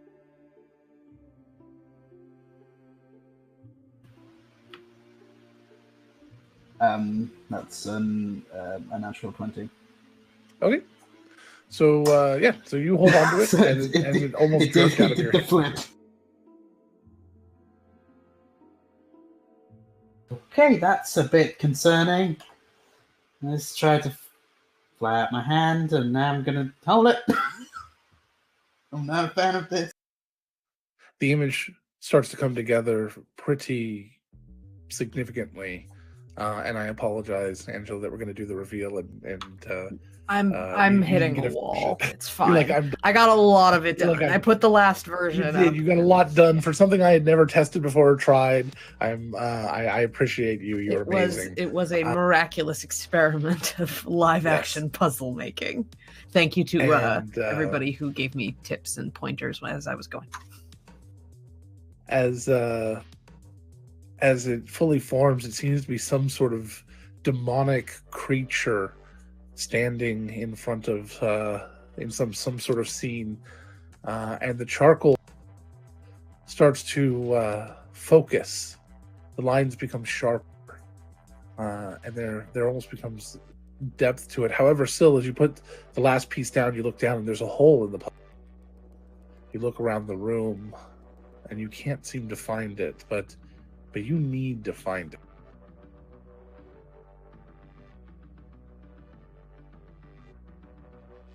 Give me a perception check with advantage. Could think you'd be trying to hide it.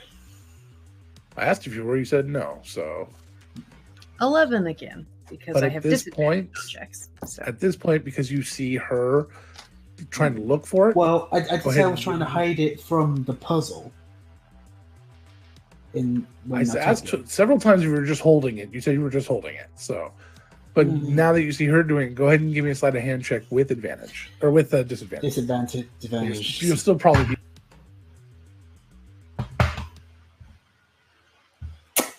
Maybe.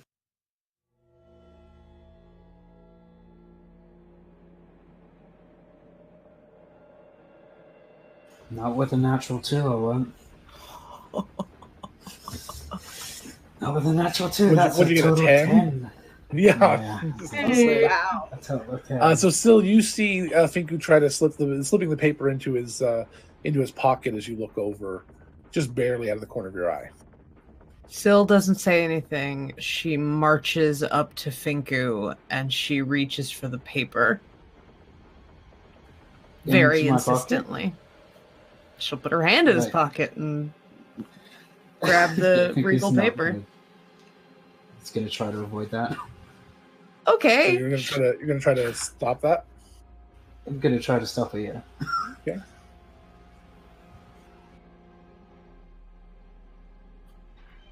Grappler feet to the rescue. Yeah, you want to have a wrestling contest with a I think Goa that's in what- I think that's athletics? what's going on, yeah. This will be It's fun. also at this point going to call out and say, what do I do? Into the room. Oh, there's not a lot you can do. If you don't give it to her, we're not going to be able to fight this thing off. And then we'll have other problems. We don't have a lot of choices, Finku. Oh, that's disgusting. Sorry, I just checked active play. Well, he's going to do the first attempt to avoid because he said he would, but we'll see what happens.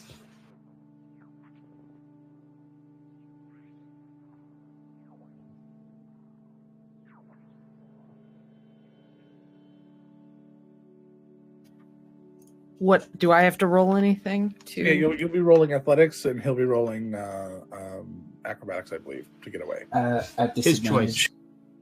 Yeah, it's his choice, but he's rolling acrobatics. 21. That's with disadvantage. I thought you had advantage. Do I have advantage? You did no only Good. to see it because of the film. Oh, Yeah. That was all. sorry. I have disadvantage because of the exhaustion. 24. Ooh.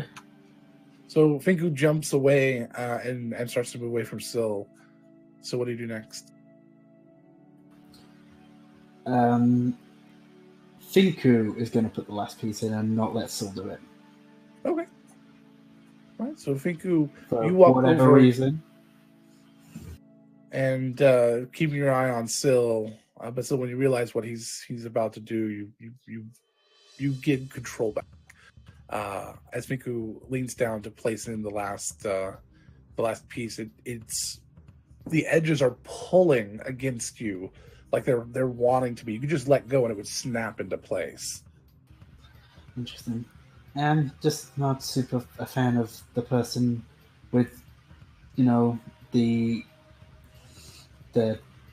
the insistence to put it together. That feels weird. So I'm just gonna do this. And All right. So you set it down and snaps into place. As soon as it does, the entire image comes into focus. It looks real. As a matter of fact, there's depth to it. You feel like you could walk in, you could step in and fall into this painting, or into this sketch, which would make this torso very large. Matter of fact, as you think about a torso having been cut off like that, it feels like a missing piece of something you fought earlier this week. The suit of armor where you've got the maw blade. It looks like this creature would fit perfectly as part of that.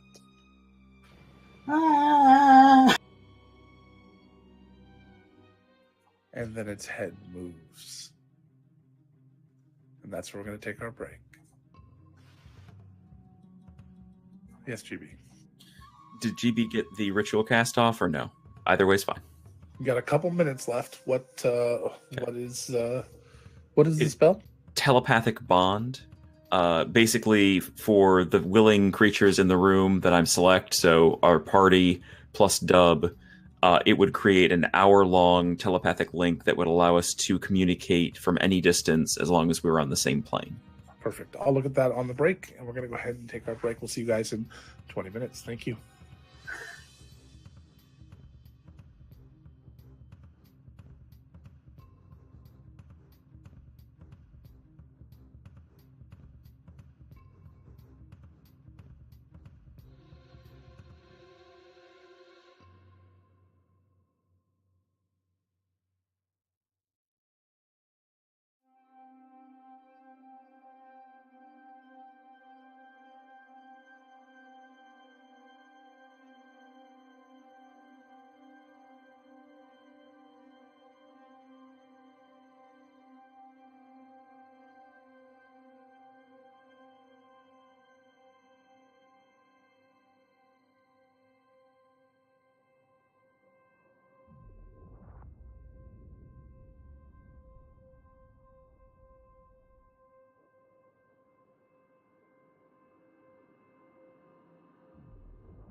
Hello, everyone, and welcome back to Countless Heroes. Thank you for being around. We really appreciate it. Here we are, back on our 102nd episode, and I'm very, very excited about that, to share that with all of you. We're about to start week 24 next week, which means we'll have been doing this for officially, I think, 6 months. So that is crazy. That means we're pushing the limit of what we've previously done. So we're going into uncharted territory. We did a West Marches style campaign before with 11 people, just a private campaign, and it went about 6 months and about 1,000 hours. And here we are now, just pushing right past that. Good job, guys. Alrighty, we played a lot more in that game. We had 7-8 hour sessions twice. We played a lot more. So here we are, 102. 2 sponsors, an awesome network. God, last year's been great. Okay, let's talk about this. World Anvil. World Anvil is the most robust world building and campaign management software that exists on the internet today. That's my opinion. You don't have to agree with me, but I don't think you can argue that they are an amazing piece of software and that they offer more features than any other software out there. Go take a look at worldanvil.com. And let us know what you think. We would love to hear from you. You can take a look at our World Anvil and see how we've organized our information. And you can go over there and just enjoy it. Just look around. If you feel inclined, you can make an account and like some of our pages. Find the ones you like, and that helps us because likes equal love and love equals votes. And they have competitions and things all the time. But they are our sponsor too, so we're not too worried about winning the competitions, but we do like when they get into the featured sections. That's always fun. All right. Secondly, we have Die Hard Dice, our newest sponsor. Die Hard Dice is an incredible dice company. Go ahead, let's show them off, peoples. Die Hard Dice manufactures metal dice and resells polymer dice.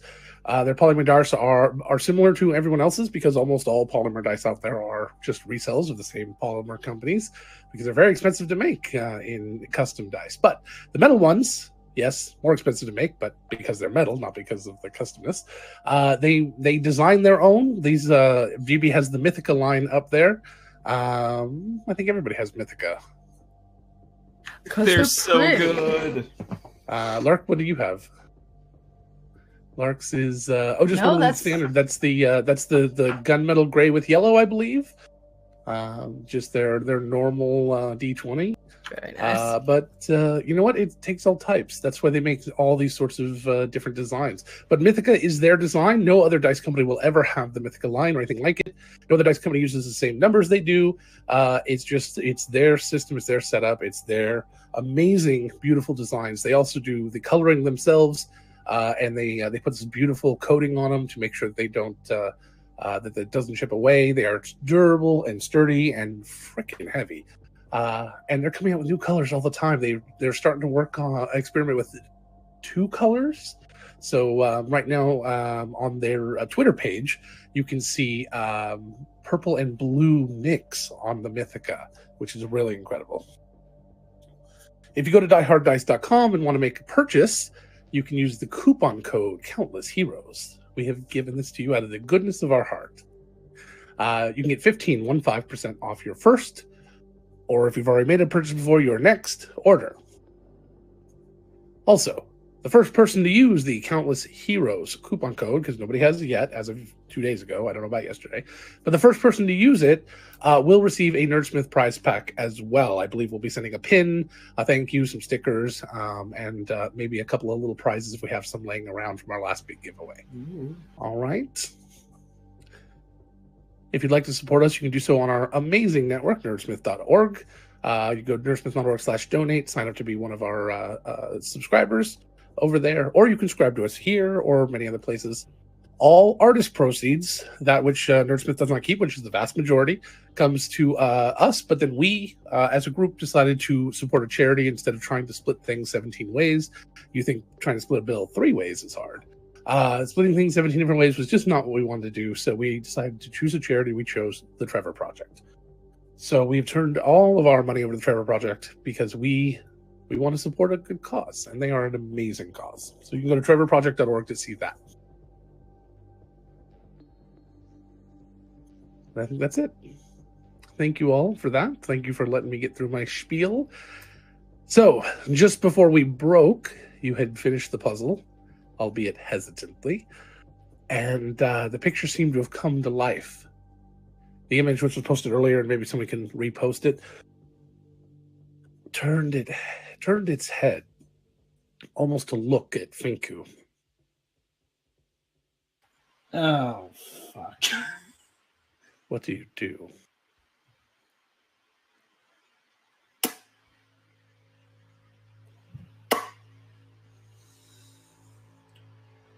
Run away! That is an excellent suggestion. Fuck. Brymar, can you reach this way? Guys! Of course I can. What? What are you The, doing? the thing moved! That normally happens at your age. It's okay. I am in my 40s now, and I was talking about the charcoal. Why He does begins to everyone walk think Finku over is a child? Charlotte. Because he's about 3 feet tall. That's racist. He was in his 30s, he's now in his 40s, because magic. Skipped over that midlife crisis. You're good. It's not a bad life, he lives like human That's beings. true. Yeah, you got a long way to go for that. Yeah. But he will try to run away. Is the creature beginning to come through? action. Where is Finko going? He's trying to get away from the. gooing. Going. Oh, It moved. Yeah, this is concerning. It's moving, you guys. I'll look down at the picture. you see the thing turn away from you, or towards the side, and kind of go out of frame, sort of floating along as the background kind of twists and turns and just kind of slowly just writhes. And then you hear something coming from the opening, some sort of organic sound, as if two organic organisms were merging into one. Sounds of blood and viscera, bones snapping into place.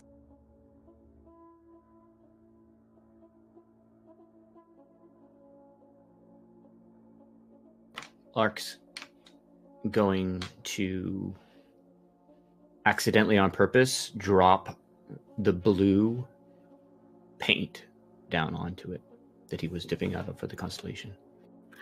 Whoops. As you drop the paint, do you drop the entire, just a little bit of paint, or the whole container? The vial I was using for paint. So you just kind of pour some in onto the painting, onto the sketch. And yeah, onto the sketch and then just drop the bottle there on it. Okay. As you start to pour it, the blue trickles down and into this space, and then turns 90 degrees and starts to fall across the page to what you can only consider to be the ground in that space.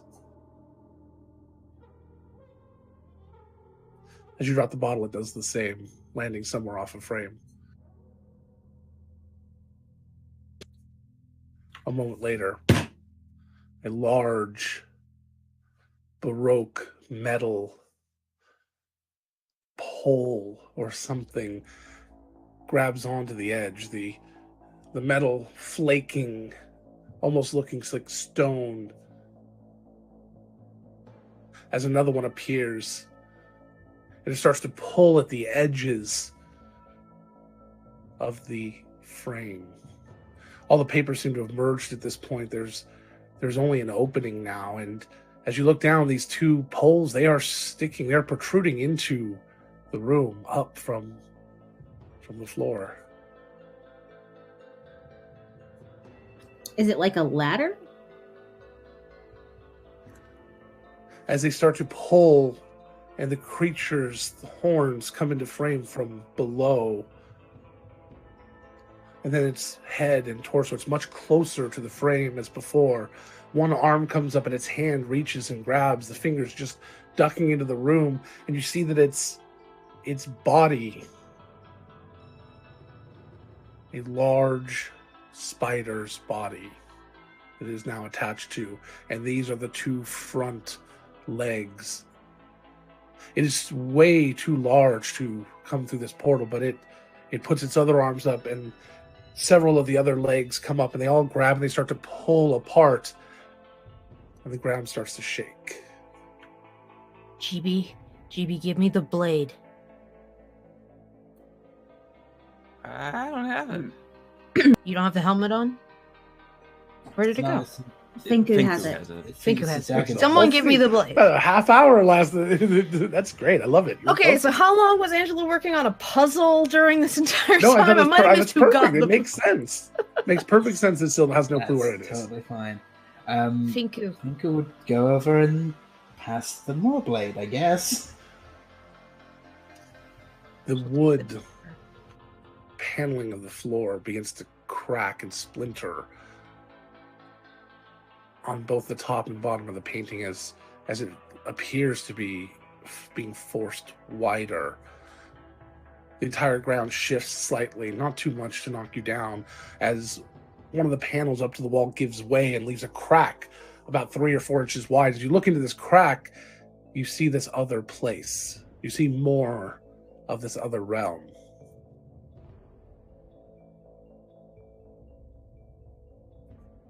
Finku had Syl the dagger. Syl, I need you to make a charisma check. A save. Do we fight it on its turf, or do we let it come in here? Primer begins to pull out his trident and slams it down against the ground. I have to kill the phylactery first. You're already on its turf. You don't have a choice. 15.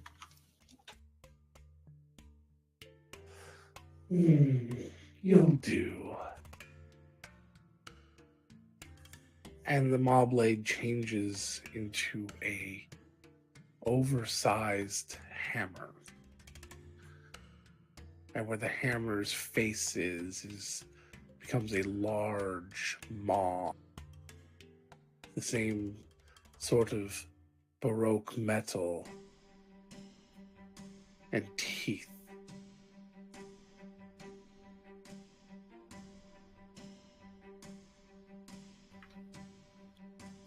Come, Foster.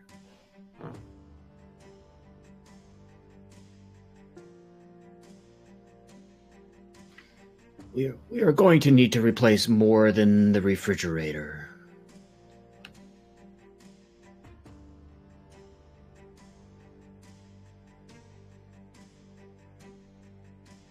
Do we see its entire body yet?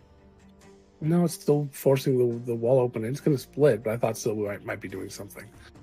So We're just getting ready. brandishes the hammer and just waits for a, let's say, a nice big head-like piece to pop out of the picture. Okay. So, where's everyone standing in relation to this thing? To the opening. I'm now on top of Foster. As close to it as possible. Finku was next to it, but he left and then he handed Syl the dagger. He's going to take a few steps back and pull out the rifle. Yeah, Soxy would be a couple feet back, but she's probably standing right next to Syl. Syl's up near the edge of it, and she's slowly getting angry. There's just that sort of flicker, like you're trying to start a pilot light. Okay. And so, where would you have kept your bag in the room? Next to the bed, probably. GB's next to the bed. Locke and Foster are beside Syl. Does anybody feel that they are conscious of and aware enough to to think that they would try to all be on the same side of this large crack that's being created? Or are you just spread out across the entire room? I'd be nearby my friends. Can you I'd probably repeat be on it? the same size. So it's creating a crack down the middle of the room, from painting to painting, or from the top of the painting to the bottom of the painting and up to the walls. Would you all be on the same side, or do you think you're just kind of scattered? I went wherever to be beside Syl. I'd be on the side Yeah. that Dub was because I wouldn't leave a separation like that between us. It sounds like we're all next to Syl. Except for Yeah, maybe pretty Finku much. backed away. Well, I was. You but guys I'd were also probably be painting backing. stars up until this just happened, so you guys could be anywhere in the room. So, Yep. who If the knows crack for a fact that opens- they were near Syl? If the crack opens before I can get to Syl, then I'm on the other side. That's fine. Okay. The only reason I'm near Syl is that Syl decided that's where the bag was. Yeah. Soxy was helping her with the puzzle, so Yep, she would have been that's right fine. next to Syl. Finku steps away. So Finku and Lark are on the other side. Primeheart would have been working on this side for stars. That's fine. Okay. So the crack widens, and there's another jerk, and you find it hard to keep your footing, except Finku and Soxy. Soxy can climb. She doesn't care. She's like, the whole room shifts 90 degrees. She's like, yep, and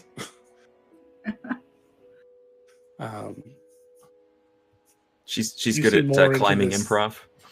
into this realm, and way back in the distance you see large spider-like creatures crawling in mass over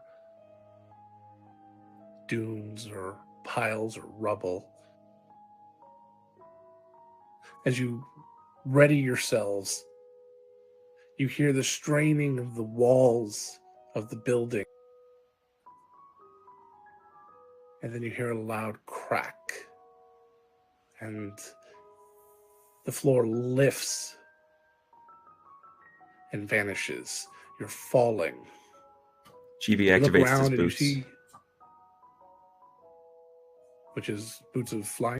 The boots of they make me glide down, as long Okay. as I can continue moving slightly forward. So you are falling slower than your friends. You see them falling into the void below you.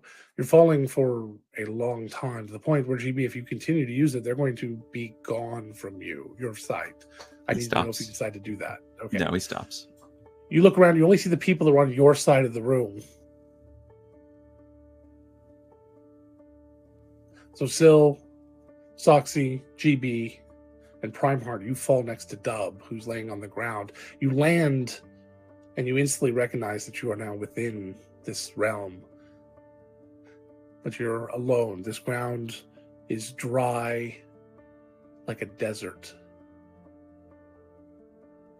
Sand is whipping against your face. Dunes of piles of rubble and trash are seen off in the distance. It smells of rotting food.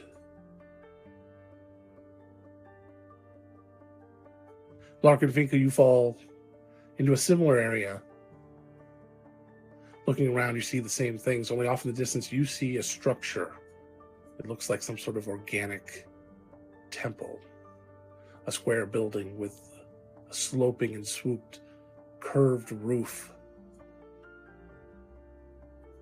Large protrusions from every side. You can't really tell how large it is, but it appears to be the only thing you can see. There is no light and no darkness, although it doesn't feel exactly like the Shadowfell. It feels different, as if it's just perpetually cloudy. Dark enough to make it feel like you're in the Shadowfell, but light enough that you don't need to worry about dark vision or not to activate their dark vision. What do you do?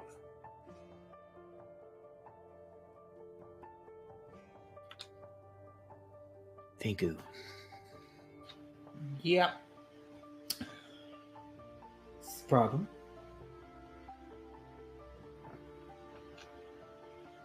We were given a choice. It's a very obvious one. There's nothing but the building, so... I guess we're going there? Mm-hmm, yeah. Let's make a charge. I'll let you go first because I will keep up. I do not want to run and lose you here. That wouldn't be good. But I agree. That's good. Cool. So Foster runs at 40.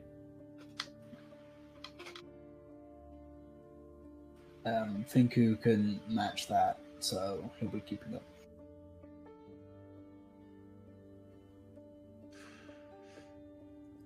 As you are traveling, you start to come near one of these dunes and you realize they are not dunes, they are piles. Piles of things, rotting things. There are corpses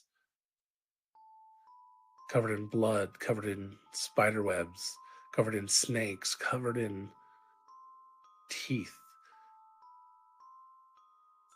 covered in clowns, covered in anything you could conceive of that would exist in someone's nightmare.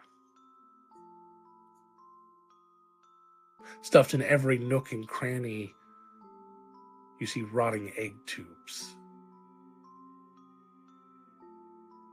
Thanks, Mark is most afraid of those. Yeah, who isn't? Every once in a while, one of the egg tubes will pop open and blood will come pouring out.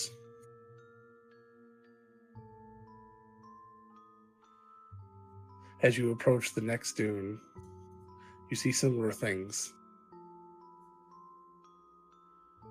You may even recognize a few things from some of your nightmares. You may even recognize a few of your friends. Dead and rotting.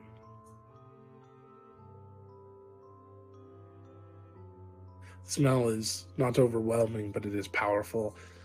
You try to ignore it and you continue on. What does the other group do? Guys, I think we should consider taking this opportunity to go after the phylactery. Sorry, Sil. How does that work? It's inside Dub's heart. Check it out. So it works poorly is the answer. Prime Heart, do you have Revivify prepped? Can you... Of course I do. I have to keep you all alive. Oh. Alright, I don't want to do this, but I can do this, so you don't have to...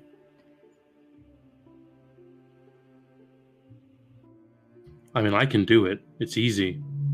And Primarch turns one of his hands into like a claw with long fingers that drips acid. Like, There's real delicate. There's a very bright flicker from inside Syl's chest. You told me to. It's all right. Between the two of us, we can get it done, Syl, and we can both heal and back up after. I've helped with worse wounds than this. This is clean. Yeah, I saw where the cut happened when it was placed in him, so I can point it out to you. Maybe if we go through the nearby, we'll be able to find it without having to dig. Okay. GB, you have my stuff. Mm-hmm.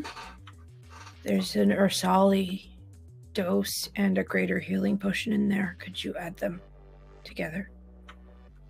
Sure. She sort of looks at the hammer a little hesitantly and sort of holds it in both hands aimed away from him. Sure. And he'll do that.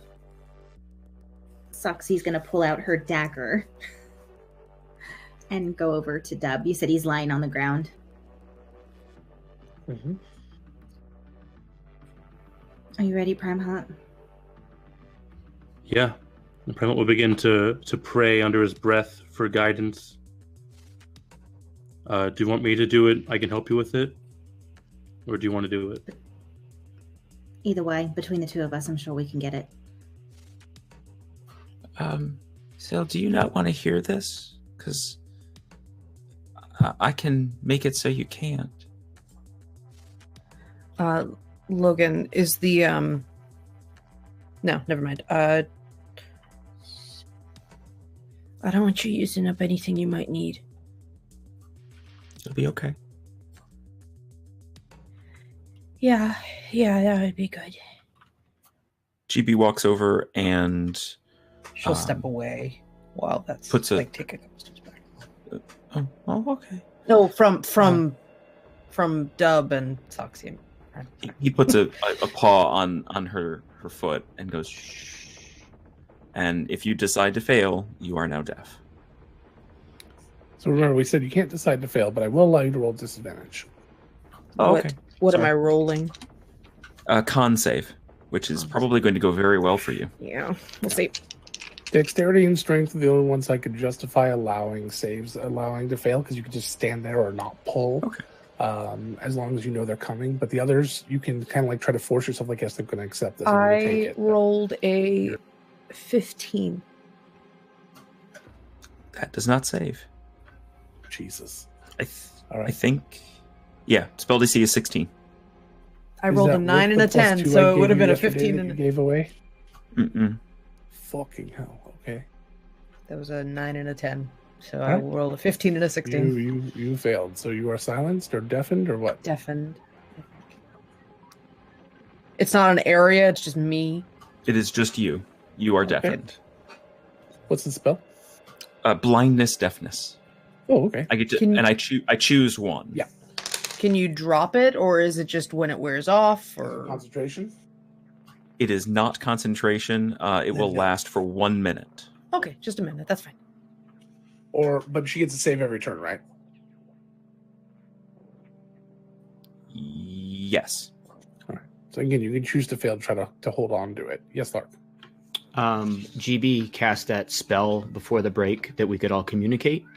Is that telepathically? He said there was 2 more minutes left. I don't think it went off, but it went off. I'm not going to say that didn't go off. It did go off. Okay. And is that telepathically? We just at will? For how long? I have no idea. It is 1 hour. Okay. It's okay. It's 1 hour, but it does say that it doesn't extend to other planes of existence. So if they are on a different plane than we are, then that's not going to work. You are all on the same plane of existence. Okay. So yeah, it works. Syl goes over to Dub real quick and just thinks at him. Not sure he can hear because it's he can't unconsciousness. You have to consciously respond. It's gonna be okay. And I'm sorry, but we're gonna fix it. I promise. And then she just turns around and still covers her ears with her hands, even though she's deafened. Okay. Yeah. Soxy finds something to stick in his mouth so that he doesn't bite his own tongue. Sure. Because it's gonna hurt. Are you ready? Yeah. All right. Primal will pray for guidance, and he will guide Soxy, and then aid her with whatever she's going to do. Okay. Go ahead and give me a medicine check at advantage with a D4. plus D4 to remove the metal staples and begin your surgery. Okay. Do you have the proper tools? Do you have a surgeon's kit? No. Does this prim hurt? I have a healer's kit. Okay, so I won't put you at disadvantage. You just did a normal check. But you're already at a advantage, so just take your advantage and go. Okay. Take your advantage and go. I'm saying you won't be canceled out, is what I was trying to say.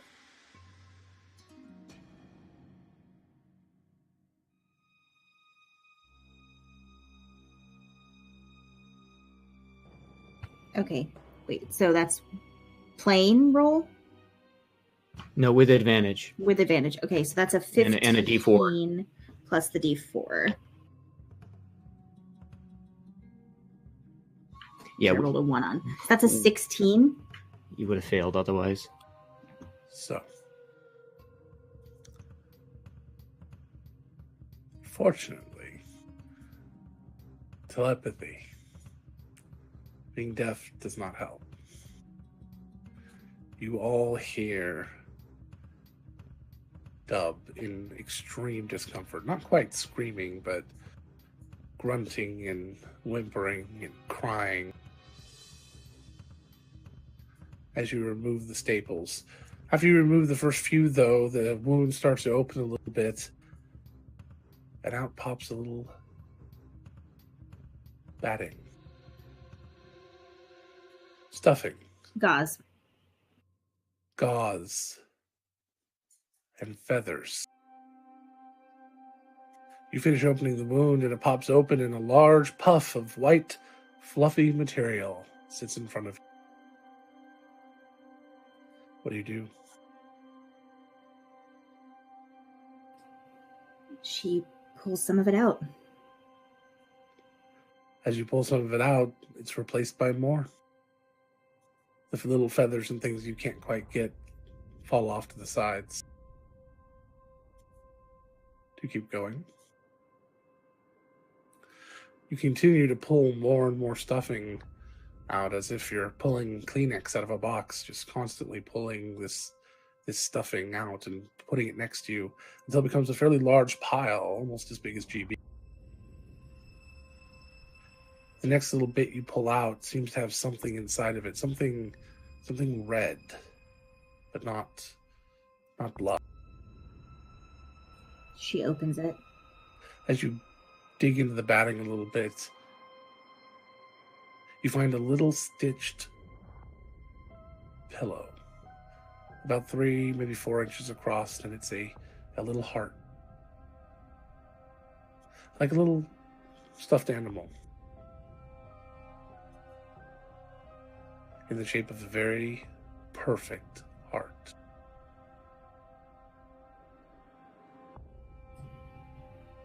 Okay. Does it feel like there's anything inside the heart? More batting, maybe. Cuts open the heart. With what? Her dagger.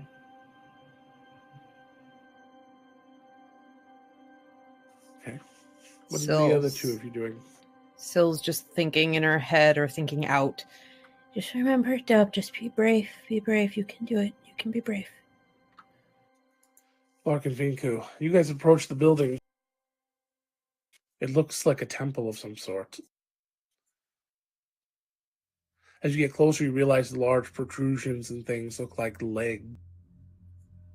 There are 8 of them, as if the entire building itself were some sort of large spider. But it's not, it's just a monument. As you approach, it's much larger than you expected, and there are steps leading up. As you head up the steps,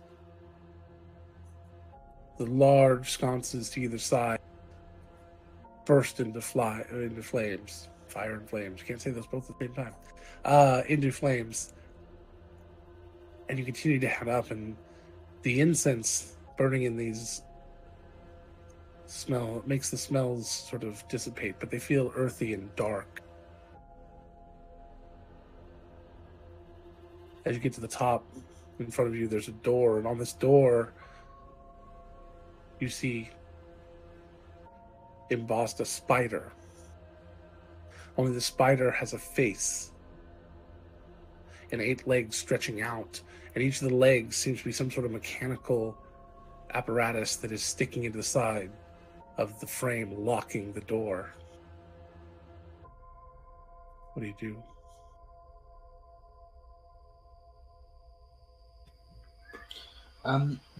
So it doesn't look like a conventional lock. Looks like some sort of lock. I mean, I am not knocking. I could try and open it. I'm really tired though. Let's see how this goes.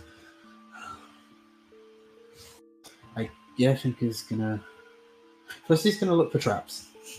He needs to be smart All right, about this. Finky, you go up and you look for traps. Go ahead and roll. Perception or investigation? Perception.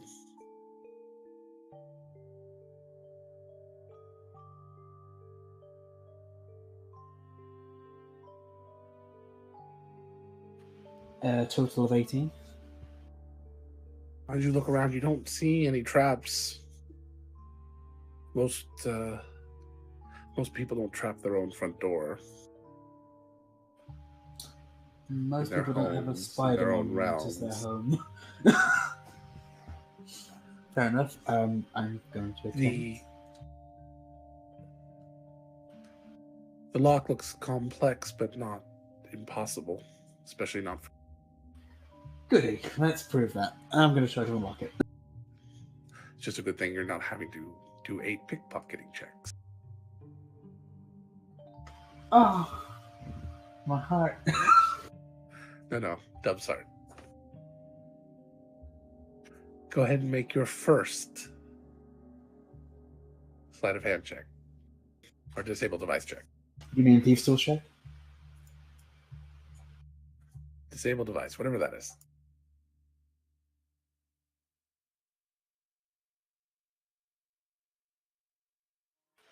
$24 with disadvantage.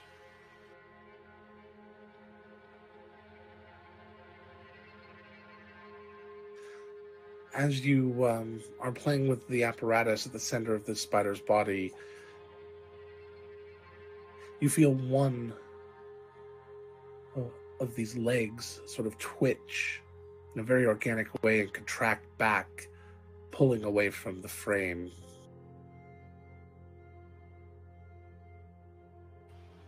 Do I feel like it's unlocked? Or at least that? The first one of 8, yes. Yeah. Good. Let's try again. I can try again, can't I? And for the next 4, you work diligently and are able to unlock the top 4 locks. Okay. The bottom 4 look very different. Cool. As you inspect over them, you realize there's a magical component to them. Do you still attempt to unlock one?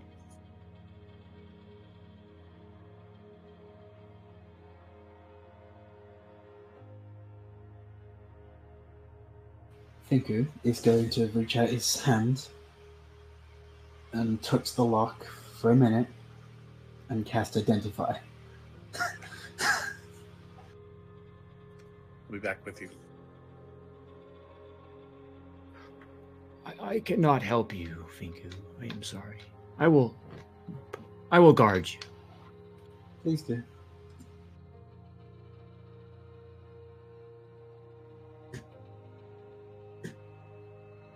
You hear in your heads, "Hey, remember you've got these cool telepathy radios. Over." Does Finku and Yeah, Bernhardt you hear it. Oh, It's fine. Great. You heard Dub too. Oh no, that's not fun. And Syl. What's going on? We are at the front door. Oh, I don't even see a Yeah. building. Nope. Oh, that's not good. Over. Roger that. We are Who's- attempting to who's go Roger? inside. Be careful. Over.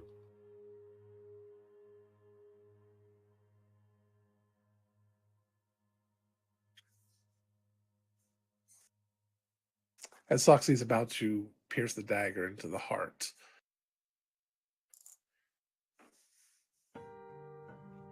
for the last bit of the puzzle, the only way to destroy it is to sacrifice. Sacrifice what? Who? Either the phylactery itself or someone close.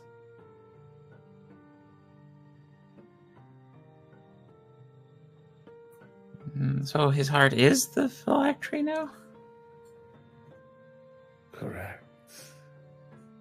And by someone close, again, you mean someone not in the demon-y thing's sights already. No. Someone who cares about this person. What do you mean sacrifice? In the most literal sense.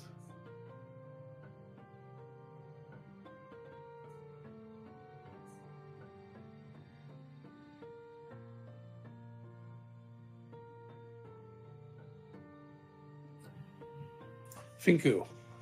I assume Soxy's Yes. paused for a moment. Yes? Yeah, Soxy? Permit would have put a hand over the heart to stop her anyway. Okay.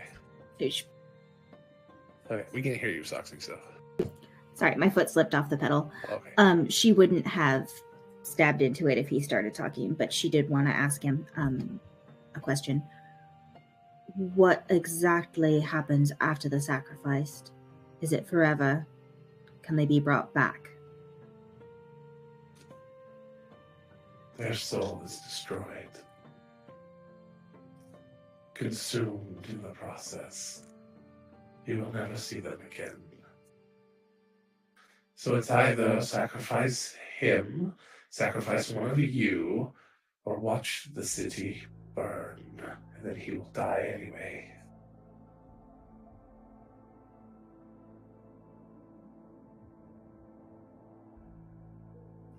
Finko, as you finish up, you realize that unlocking this door,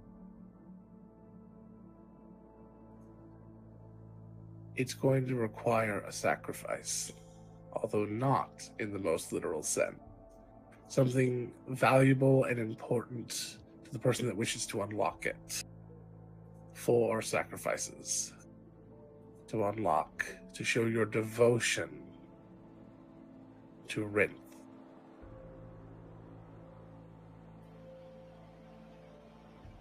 Do I feel like it could be picked or not?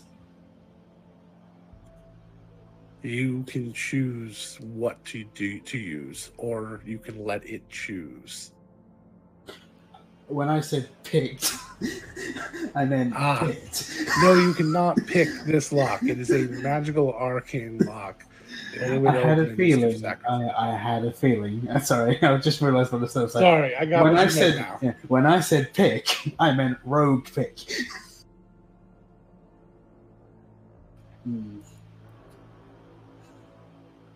That's not good. Logan, did we didn't hear the sword from the You other? hear the sword as well. Oh, we heard all of that. Yes, because it's going through Finku. The sword is going through me. Still has it Have now. it, right? Still has it. Oh, sorry, Still still has has it, it. yeah. Sorry, it's going through Sil. Sorry, I forgot. Okay, so because Finko and Locke aren't there, so Musical artifacts. I was like, what? Why is it through When me? you don't require attunement, we Yeah. pass it around. Fair enough.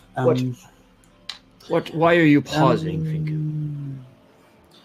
Because I've unlocked the bits that I can unlock, but to actually unlock the other half, you need to give up things. 4 things specifically that mean something to you. Are you saying this to Lark or to everyone? Everyone. There's no reason why he would hide it. I'll assume from here on out that everyone is talking to everyone, unless you say otherwise, okay? Is that everyone okay with that? Right. I'm totally fine with that. That's what I was going with anyway. Yeah, he's... You'll need everyone there before you enter.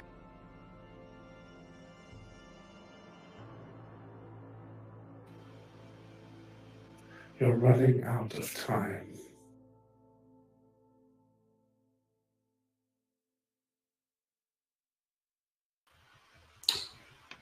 Okay.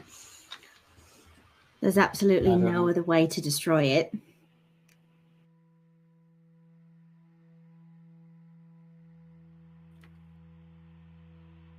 You'd have to ask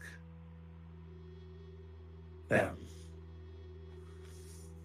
As you hear that, you hear a rumble off in the distance like a stampede.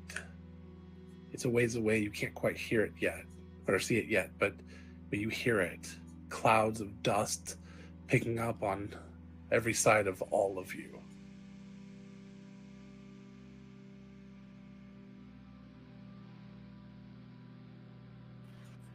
GB, how far away can you use your mage hand? How close do you have to be?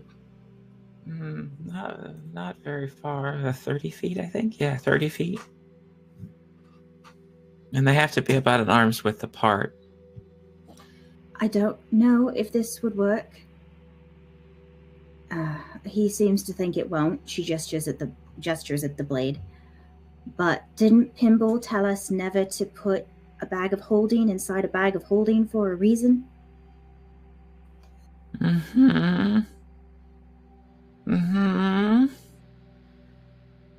Okay. I want to find out what happens too. Oh Feverishly no, I'm Googles in curious.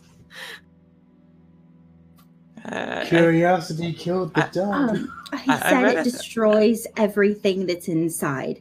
Everything. I read a theory about that at some point, and I thought maybe you might end up somewhere. I don't know exactly. The theory that you would have read about is you end up on the astral plane. I don't know where we go though. It would go somewhere. Yeah, out of character, Soxy wouldn't know this part, but it says you have to be within 10 feet of the bag.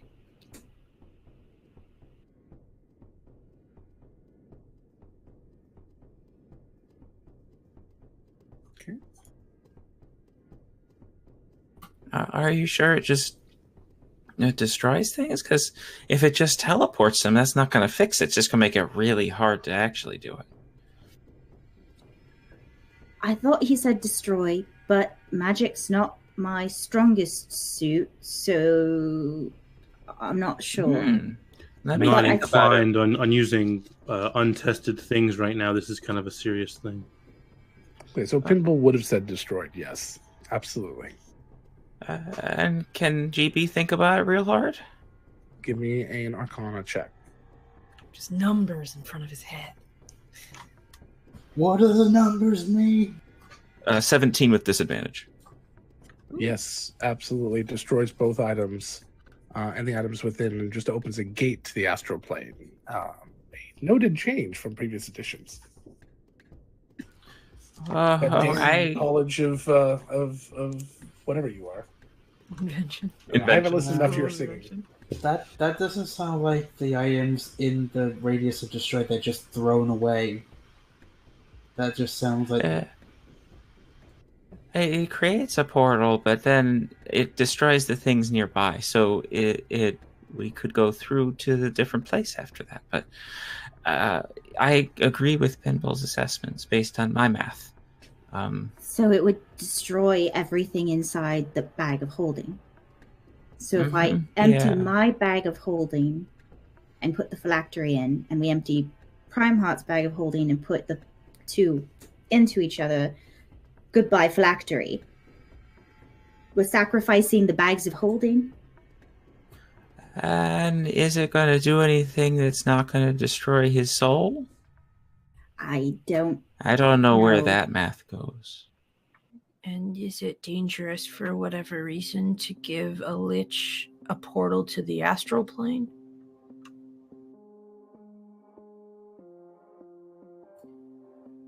She shrugs. She sounded very non-committal when she said that. It was just a... This is... Can't be good, but... This is Heather knowledge, so I don't know if GB would know or not. But it closes right after. It sucks in everything that's right around you, and then it closes immediately, pretty much. Fico and Lark, what are you guys doing? Are you guys just pausing and holding, or are you guys... I'm gonna... I don't know, because the blades... I don't know whether I trust the blades assessment about whether we should all be here. But either way, I'm still either thinking about that or thinking about what I'm going to give up. Lark's gonna head back down the stairs and think we should look around more and then get a better idea, just in You're case. probably right. Yeah, you're probably right. Okay. Those clouds are getting closer, but you have some time. What are you looking around for?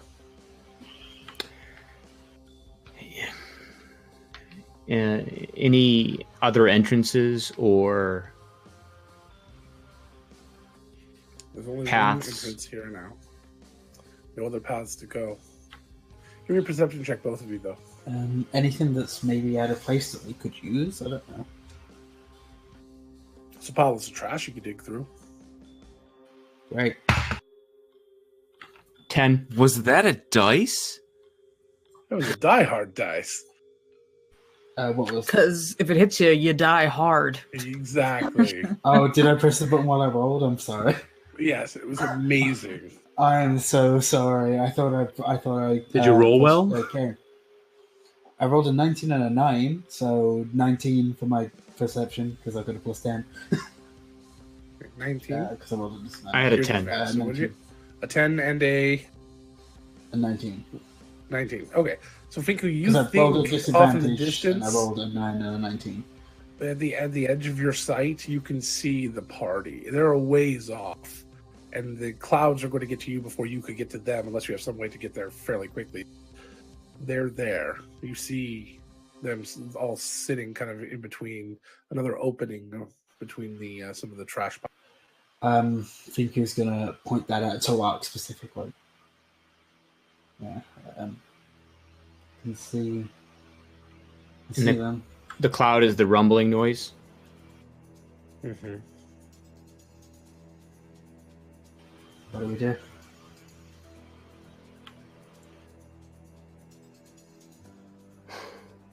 I don't know what to do with this information. I'm going to start looking for anything out of place, any portals, anything that doesn't fit in this nightmare area. It seems out of place. That's all I'm going to do for now.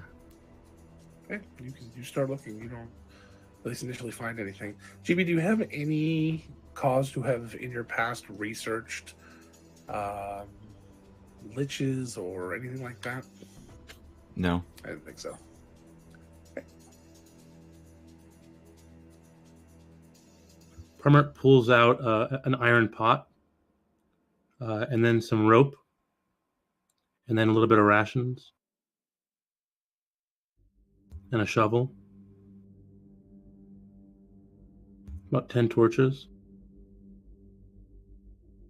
He's emptying the bag of holding. Oh. Fucking asshole. All right. I was like, what are you And doing? I I'm so assemble it- excited here. and- Like, and what? I- This is going to be amazing. I build a contraption. I build a rudimentary lathe, and I start to fashion some weapons for people. I begin to set up the What? torches in like a tiki torch kind of thing. We're making a little party over here. I I'm take so all the excited. items I and forgot I I had the voice on. into a pile of our items. I begin to boil the rations like ramen in the pot. Oh. Turns into food. You all know food. very little about phylacteries, don't you? Yep. They're indestructible except with the proper ritual or the proper sacrifice. It will still be here, or it will be there and lost. And while that may make the Lich upset, it will not harm them in any way. In fact, you will have hidden it even from them. That's a pretty good Horcrux. So, what do you want us to do with it? I want to be free. Yeah, you keep saying that. I want to. What would you have me say? Something more useful. That you could I've get. told you everything.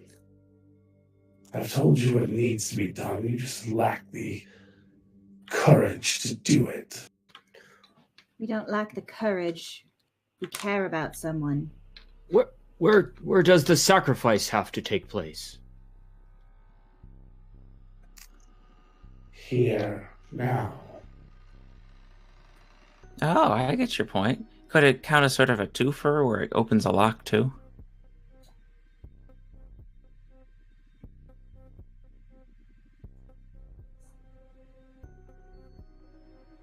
He doesn't say anything. He does not respond to that. You have Oh my god, the officially sentient is speechless. left a sentient artifact speechless. Congratulations.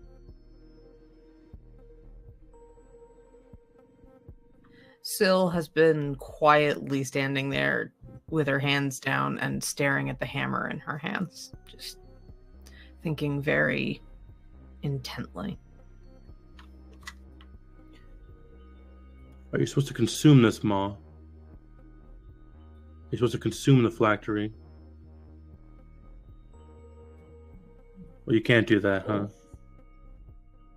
So what, do we put it in someone else's chest? Is that how it works? Almost as if they knew I could consume anything.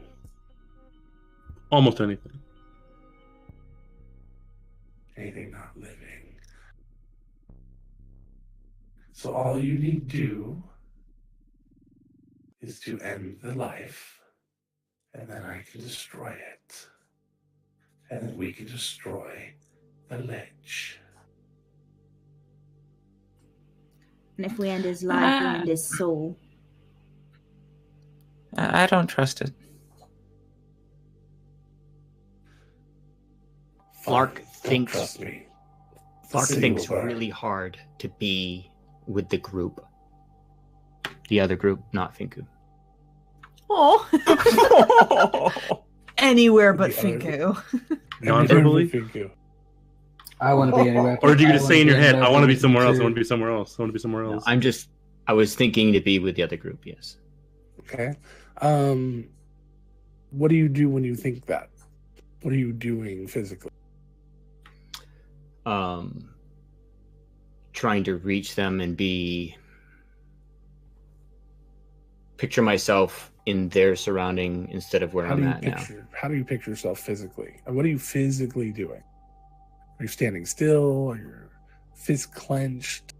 Are you Yeah, I'm speaking? What are you standing doing? still, with my eyes closed.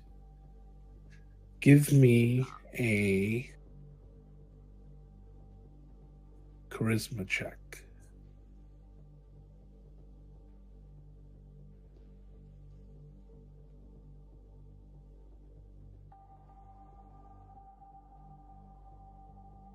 And this is gonna have a +2 to it. Oh, a check, just a flat charisma, not a save. Correct. A check, not a save.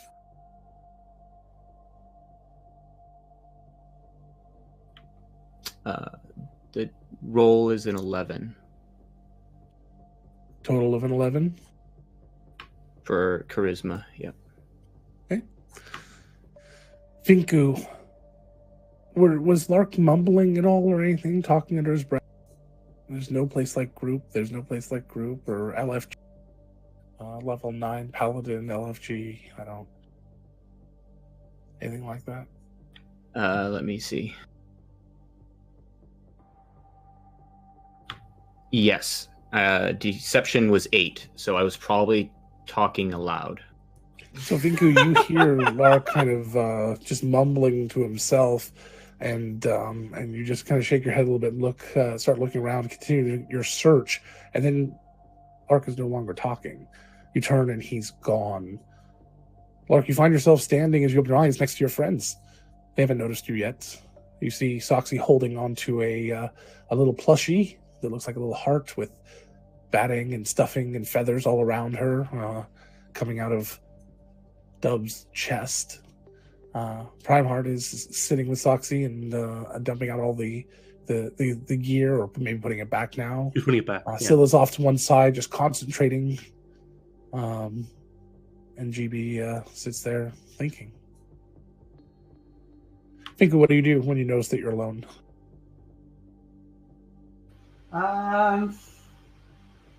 Mark? Ready? You can say that Talking up. to your mind. No, I no. can hear you. Well, no. That's in telepathy if I can't see them.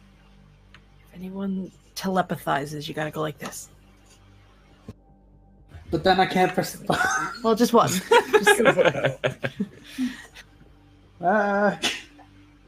Let you go.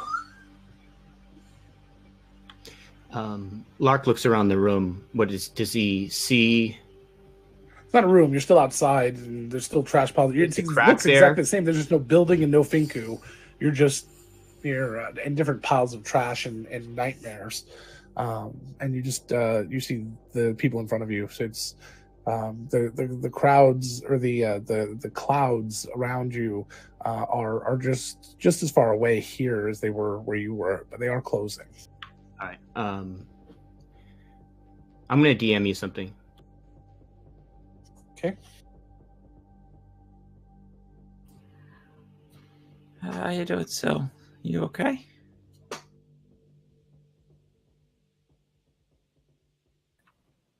I know what my mother would say right now. Is she team blow up bags of holding, or is she team sadness? She's team. I would be very selfish if I did what I wanted to do right now.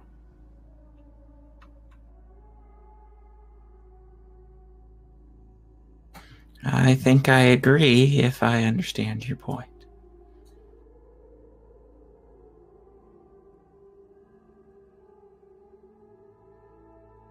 It doesn't matter that we stay all the time, that we last so long. That doesn't make us worth more. You can do a lot more good in your life than I can do in mine. You have a greater purpose, Sil. This is not the last thing that you can do. This is not your magnum opus of goodness. I will figure it out. Mawblade, how does one have to sacrifice themselves for this anyway? Do you just stab yourself with something? If you can, but I would suggest a friend do it. It takes a lot to be able to kill yourself. A fervor, a dedication that the rest of you don't have. But maybe one of you do. Yeah, I don't trust that thing. We should stop talking to him. As you look around, you start to notice, some of you notice that Lark is with you, and he looks determined. Hello, brother. How'd you make it over here? I thought you were with Finku. I don't know what happened. Lark's here, Finku. Good. At least he's not lost. Just sit tight or do whatever he did. I don't know what he did.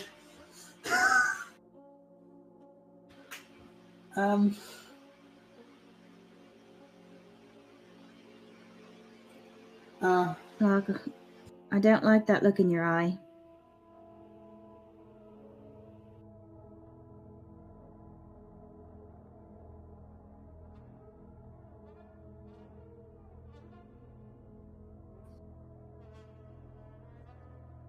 Well?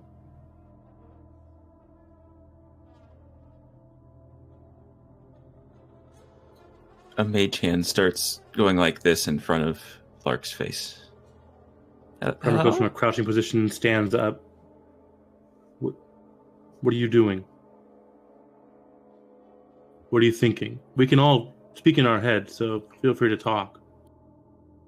He steps up to Prime Heart because they have a past. Prime Heart. Lark? I'm going to ask you to do something, and I need you to just do it without hesitating.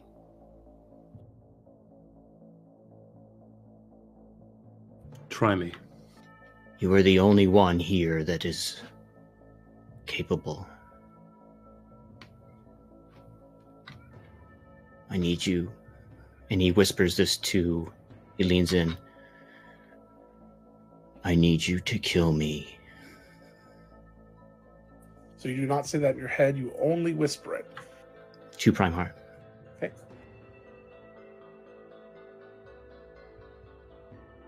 Primarch whispers back, do you have a preference?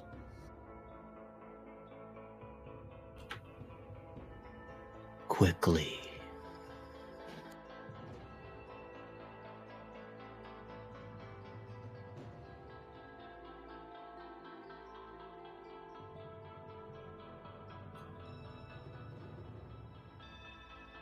Hey guys, can we try the bag thing? It will not work, GB. Says a evil fucking hammer guy. This is too big a stake to be using your School of Invention thing. Didn't it say it had to be someone close? It can't just be somebody. —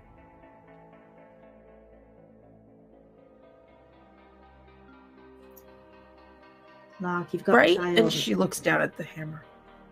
Think What was the rule? Finku's going to try and copy what Lark did. What did Lark do? He What mumbled did about. Finku see and hear? Yeah. You heard him mumble. You heard him. I have 19 in the perception, so Yeah, but you were also looking for other things at the time. Your perception was occupied.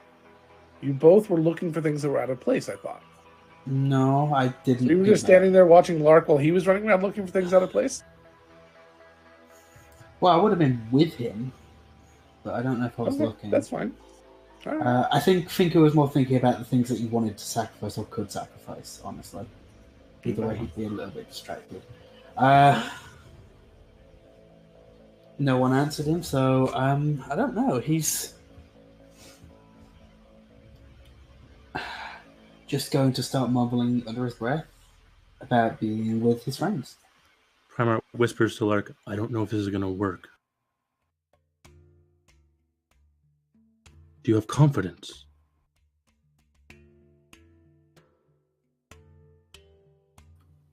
Finku, please give me a charisma check.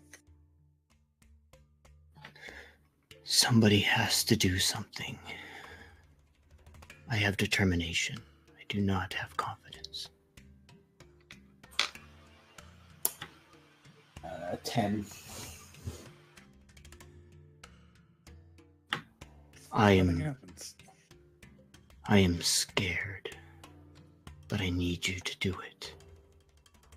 I cannot do it to myself with a child on the way. And it is fine. Primarch begins to take a step back. And as he does, he brings his hand up and forward, and he conjures a bow in the air. And he's going to... Hold on a second. Sure. Because you jumped in on me. Finku's technically a little behind you, and I need to know what happens with Finku up and to the point he catches up with your time. So, Finku, what are you doing? It does not work. What do you do? How far does it look? It's going to take you 10 minutes to get over there. Maybe longer. Yeah. If that's the only option he's got, then I guess that's the option he's taking. You have a door behind you that can be opened, and you've got a cloud of monsters coming at you. Spiders, by the way. You can kind of make that out. Okay. Need 4 things to unlock it. You need to sacrifice 4 things, correct? Okay. He's gonna go up to the door. Right?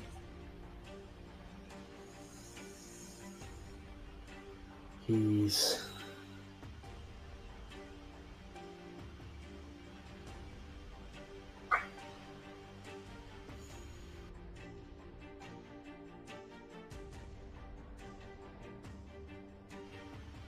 First thing, he gives up his RP focus.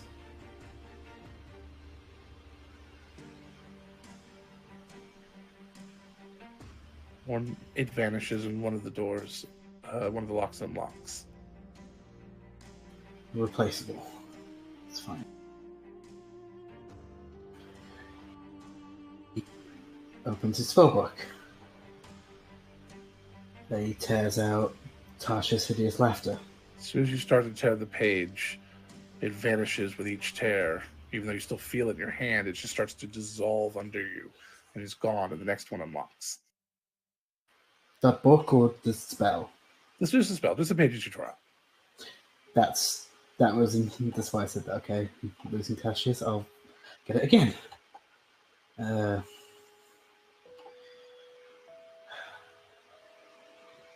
Briefly looks at the spider on his shoulder and tears out Find Familiar. It dissolves and the door unlocks. That's only 3. Well, that door unlocks. That part unlocks. So, Sorry. No, that's fine. The next lock unlocks is what I should have said. And then he'll tear out Alarm. Is that a cantrip? This Okay. As you pull Alarm, again, it just tears and it dissolves, and the door unlocks. The entire spider twists a little bit, and the face kind of turns and almost looks at you. If you're a little taller, it looks like it was meant to look at somebody just a little taller. So you're like, okay, it's mechanical, good. And the double doors part and open with this body of the spider going one way, but then it kind of parting, and inside is a temple, a gorgeous temple with a lot of very valuable things inside. As you look around, though, the thing that really strikes you are the murals. The murals on the wall are detailed, all relief carved. It took a lot of work to do this. As you start to look around, you see the very first image on the left is a drow woman. And she's holding a large sword. And you see her casting spells and decimating creatures and people. And the next image, you see the same drow woman, and she's holding a sword, only this sword looks a little more twisted. It looks almost more organic. And she's defeating what looks to be a paladin.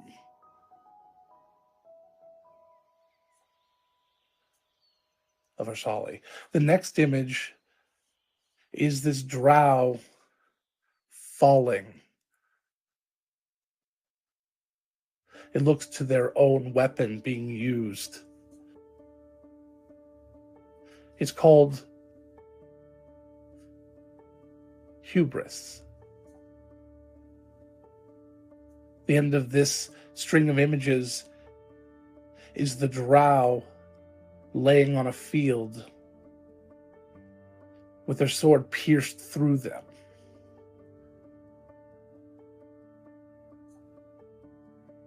The next image shows a resurrection.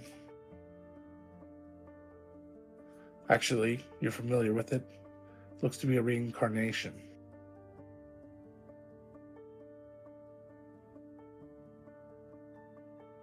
As you go through these images, you see that with this reincarnation,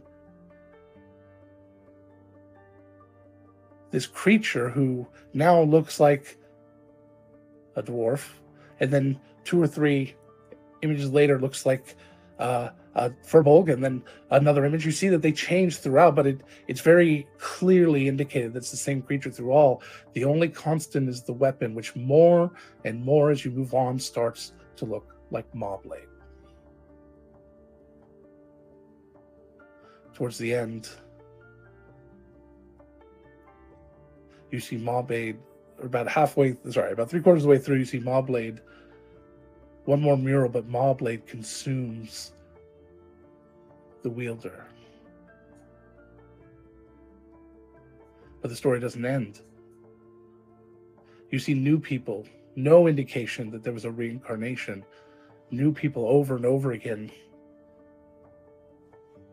using Maulblade and doing similar acts. And then you get towards the end, just before, and you see Maulblade and this person using Maulblade dedicating themselves. And it shows simplistically the ritual of them becoming a lich. And then Maulblade consumes that person. And each one of these, Maulblade consumes the person that becomes or finds someone new to wield them.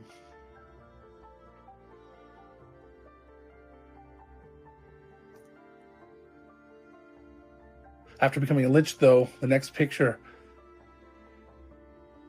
you aren't sure exactly what's going on, but you see some sort of triumph as Maulblade sits in the hands of someone weeping. And beneath them is a dead woman whose heart has been ripped out.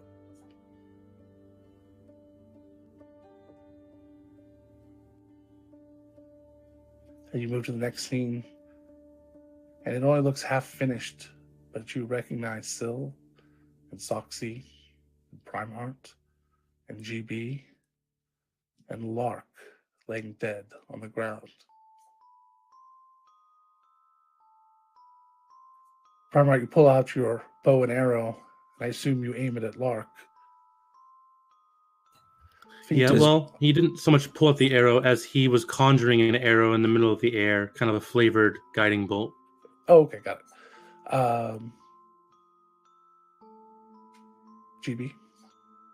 Does GB notice Primeheart pointing a weapon at Lark? I don't think he was doing it stealthily. And it's more casting a spell, I believe. Yeah. So there is like a bit of verbal praying that he does, and then he turns and summons the bow in a swift action. Maulblade, tell them. You said it had to be somebody close, right? It can't just be somebody. Right? What's the rule? GB counterspells it. And I don't think he can stop that because it's only level 3. Yeah, I don't have any high... Yeah. I don't know. Better, but anyone will do from this group. I don't know if we should trust this. Why? Because I'm It's in the fucking temple. evil. I'm just assuming Finku knows something we don't. What? I'm in the temple. Okay.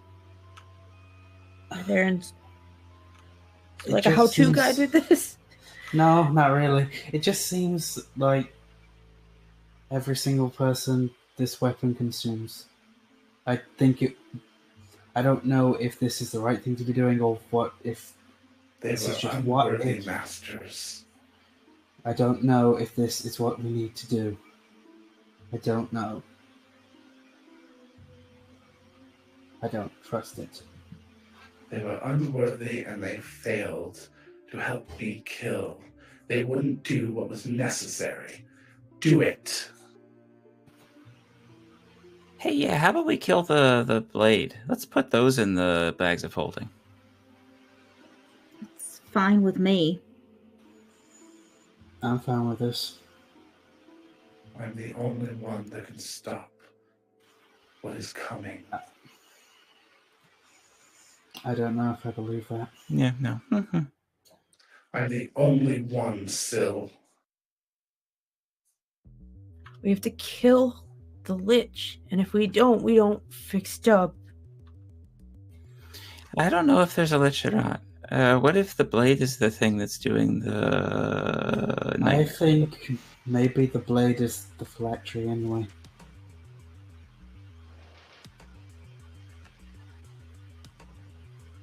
I can't prove The that. heart is the phylactery. Sacrifice. You've been at this creature's side in all of these paintings. I don't know. I can't prove that, but it's what I think. GB will walk up to Soxy and hold out 2 mage hands. And I have a bag of holding, please. Yes, I'd like to empty it first, but yeah, you can have it. I'll teach you something here. And he starts inverting the bag of holding away from you. Still, you're the only one that hears this next part. They are not going to save him. They're going to kill me, and I am your only hope for defeating the Lich. Someone needs to sacrifice themselves, or you need to sacrifice someone. It can be anyone, it can be yourself, but it must happen now. The Lich will appear, and we can defeat it.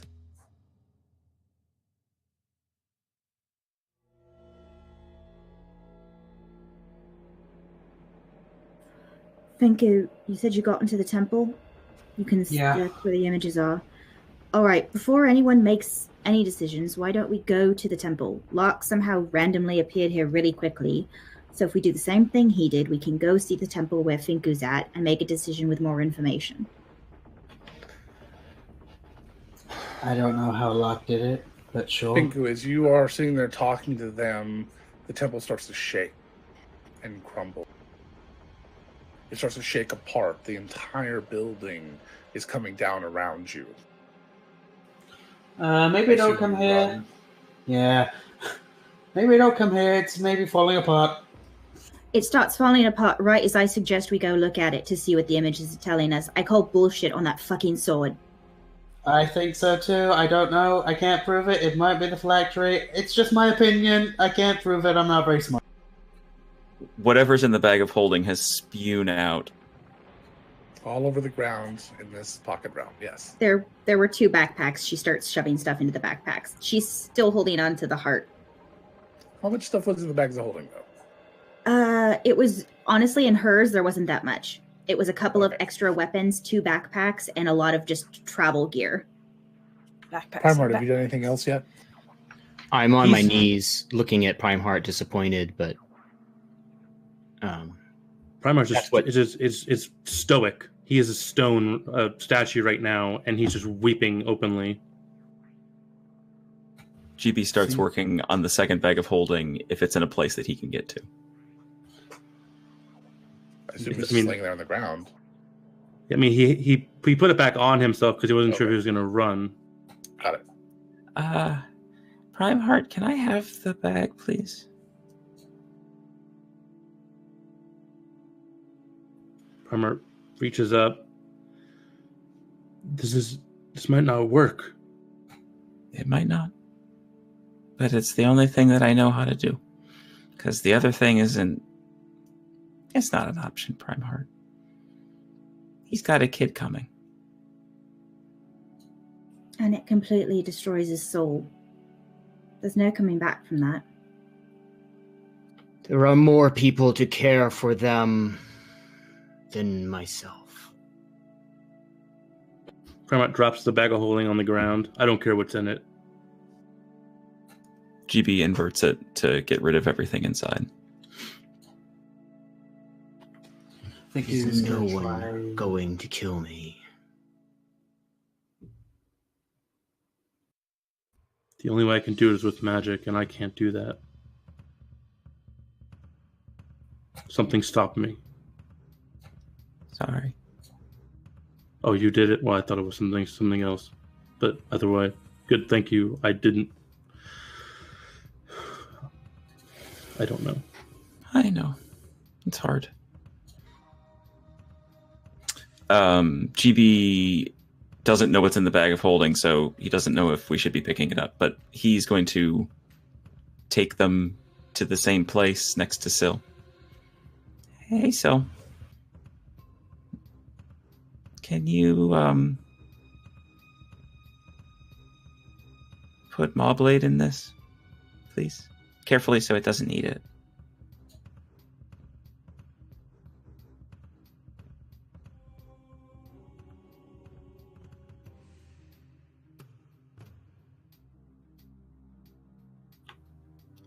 Or you can swing at me. Please. Don't make me take it from you, so I will. I'll fetch it right out of your hands. Luca's going to try and again try to want to be with his friends as the temple. Yeah.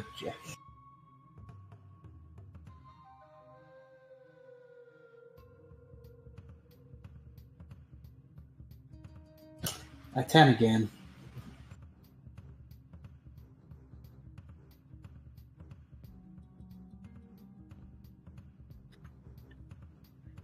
Syl looks down at Mawblade and just says, "I'm sorry. I can't hurt them."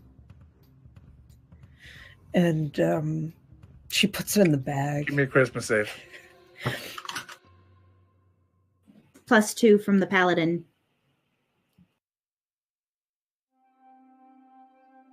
I would like to withdraw my aura. Don't think you can turn your aura. Well, Who's the second paladin? I don't think you're close enough though, because Syl was kind of away from everyone else. I'm just kidding. That's an 18. What do you do? I hold on to the top of the hammer so it doesn't go for the bag, and I try to shove it in the bag.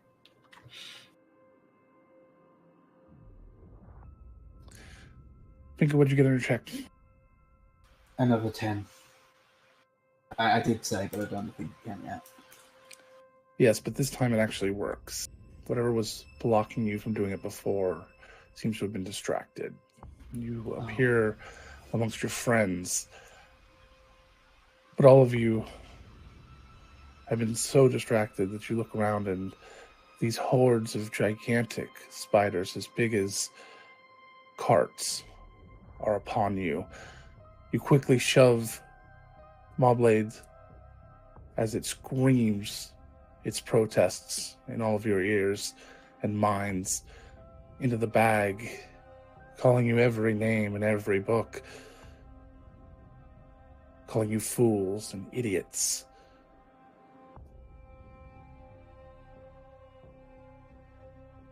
Saying you deserve to burn, and all your loved ones deserve to die. You've killed Locke's children.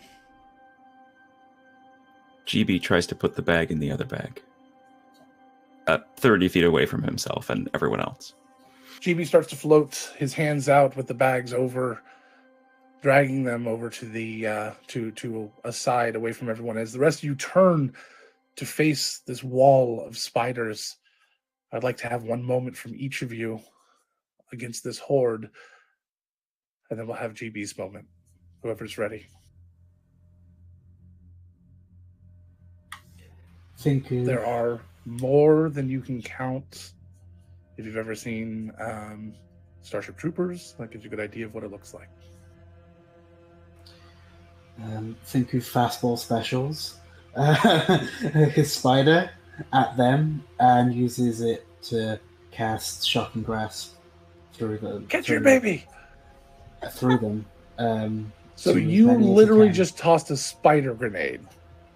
Yes. Yes. Clear. Yeah. So you lob your spider over there, and the electricity shoots out into this crowd. This overwhelming, overlapping, horrid monstrosity wall, zapping several of them, and it makes a hole for a moment, is quickly replaced as more and more come upon you. Who's next? Soxy. Okay, so Soxy uses her wings to fly over them and drop down into the middle of a group of them. Just attacks with her flail, and as she's hitting them, uses as many of her divine smites and hunter's mark and just everything to cut through as many of them as she possibly can. Soxy, as you fly up for your brief moment with your wings spread out just as the light hits you, almost looking angelic. As you look over, your eyes wide, metaphorically, and you see that this horde doesn't end. It stretches to the horizon in every direction. As you come down, you don't let that discourage you as you swing, and you will continue to swing with all of your might, taking several enemies out with each blow. It's hard to miss when there's so many.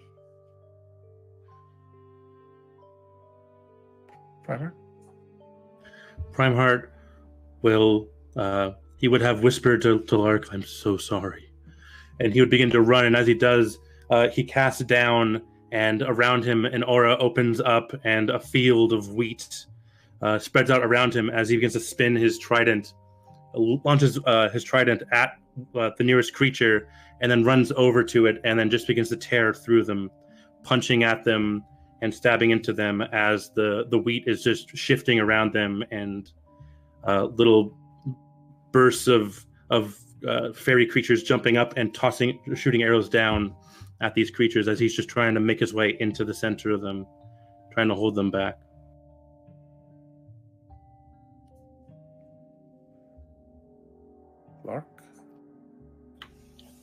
Lark gets up.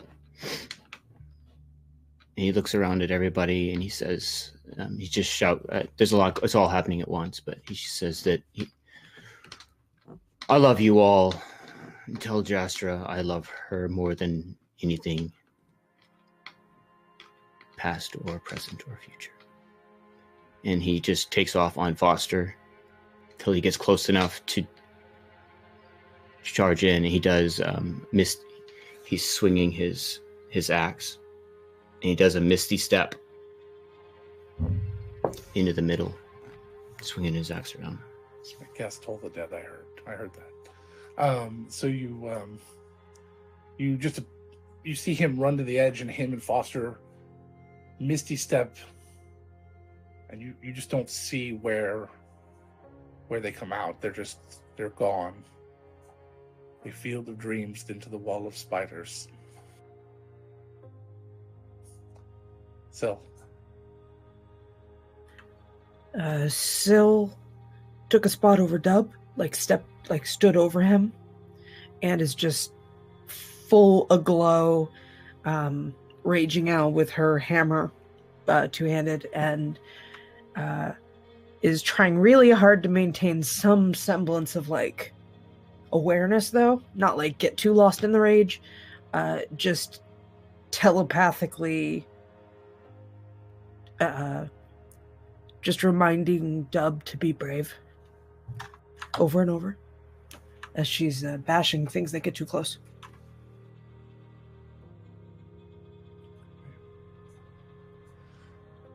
As each of you wades in trying to stop the horde from getting to GB, it very quickly becomes too much. You're trampled and shoved to the ground, being bitten over and over. GB, you have the bags. You're looking at them and you look back, you see your friends fighting for all of their life, and you have one opportunity. You're not quite sure if you've made the right decision or not. I know. So tell me exactly what you do. So Soxy went into the air. GB is going to pick a point as far away from her as possible, as well as up and away from the group, 30 feet away. And his action is to tell his mage hands to go 30 feet away and to stow an object in another object. So he puts the bag of holding. So the bag of holding with Maw-Blade in it goes inside the empty bag of holding. As the first bag passes the threshold of the second, you start to hear a great wind, stronger than any you've ever heard. You actually start to feel from all around you the wind being pulled towards this, and in the split second that it takes for this to happen, it feels like a sonic boom, but an implosion instead of outwards. It pulls you towards it, knocking you and everything off their feet for a split moment. Everything, not much, but the dirt and what little trash there was around within 10 feet of it is gone. Streaks in the dirt from things being drugged towards this focal point. The screaming in your head is gone.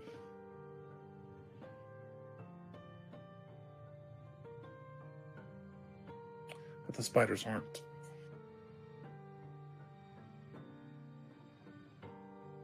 GB, as the wall is about to hit you, you feel a hand on your head. Dub is standing next to you. Good boy. Dub smiles and looks out and just raises a hand. Light emits from his hand and shoots off in every direction. Beautiful rainbow colors. Every color he's ever seen Syl paint with. Each beam strikes through the spiders, destroying them in an instant. Each of you on the cusp of death, fighting for your lives, you see these colors. In this gray, dark misery, you feel warmth. You feel life. You are healed.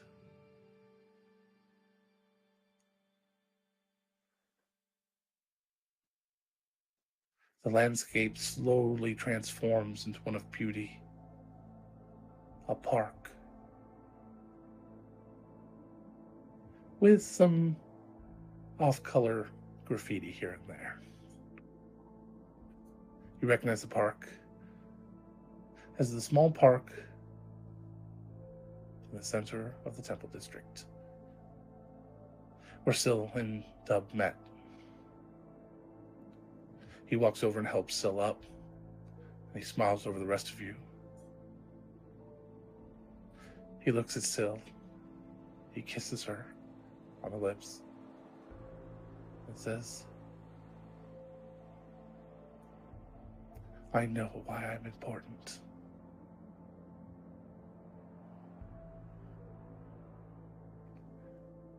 And you each wake up, laying on the floor of the bedroom. The window is open, papers floating and scattering against the wall, all blank. Dub reaches over and grabs Syl's hand and smiles. A very small scar on his chest.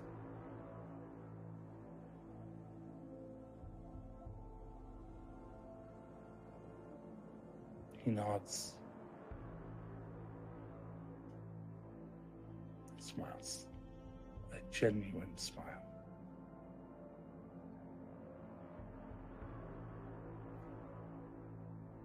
I think that's where we're going to end. You made the right choice, everyone. Good job.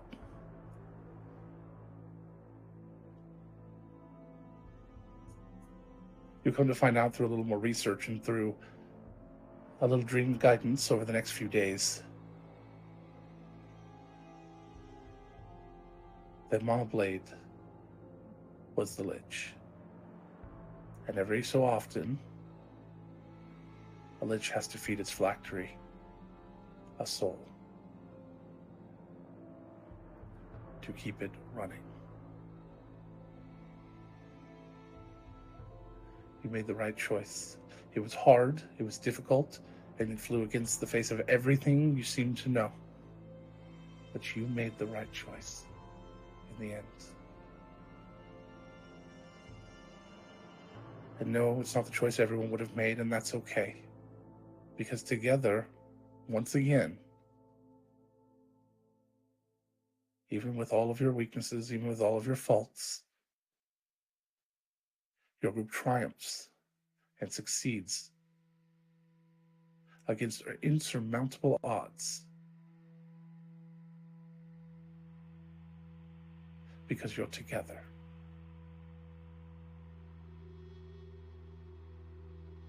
Thank you everyone for being here. We are a little bit later than I wanted, but not by much. We're going to go ahead and raid Plot Hunters right now. I appreciate it all if you'd come along with us. Put a little hype out there. They are doing a big giveaway. If they hit 40 followers tonight, that's their goal. So we have 24 here. Thank 40, you so much, Sam. 40 viewers at the same time. So sorry, 40 viewers at the same time. I'm sorry. Yes. So thank you, Sam. Thank you around. for all the praise. I really appreciate it. It does mean a lot. These are the types of sessions that become difficult, but they are also some of our best, and they're absolutely my favorites. Thank you, guys. You all did incredibly well. And do not for a moment think that just because your character would have made a different decision that you somehow failed. You did not. That is okay. It is okay. Nobody ever fails when they play D&D. Well, all right, some people do, but we don't talk about that. All right, so we're going to go raid Plot Hunters real quick. Thank you guys so much. Thank you for all the praise. I really appreciate it. Thank you guys for being here. Thank you. You're all amazing people. And I don't know what to say. 31 people. And tonight with 31 people is really incredible. That means a lot to me. Thank you. On a Saturday, which is usually our lowest day. This is incredible. I hope that we can keep up this momentum and we keep things going. That we'll hit 500 followers this month. And I really hope that we can do some good and make people feel some things.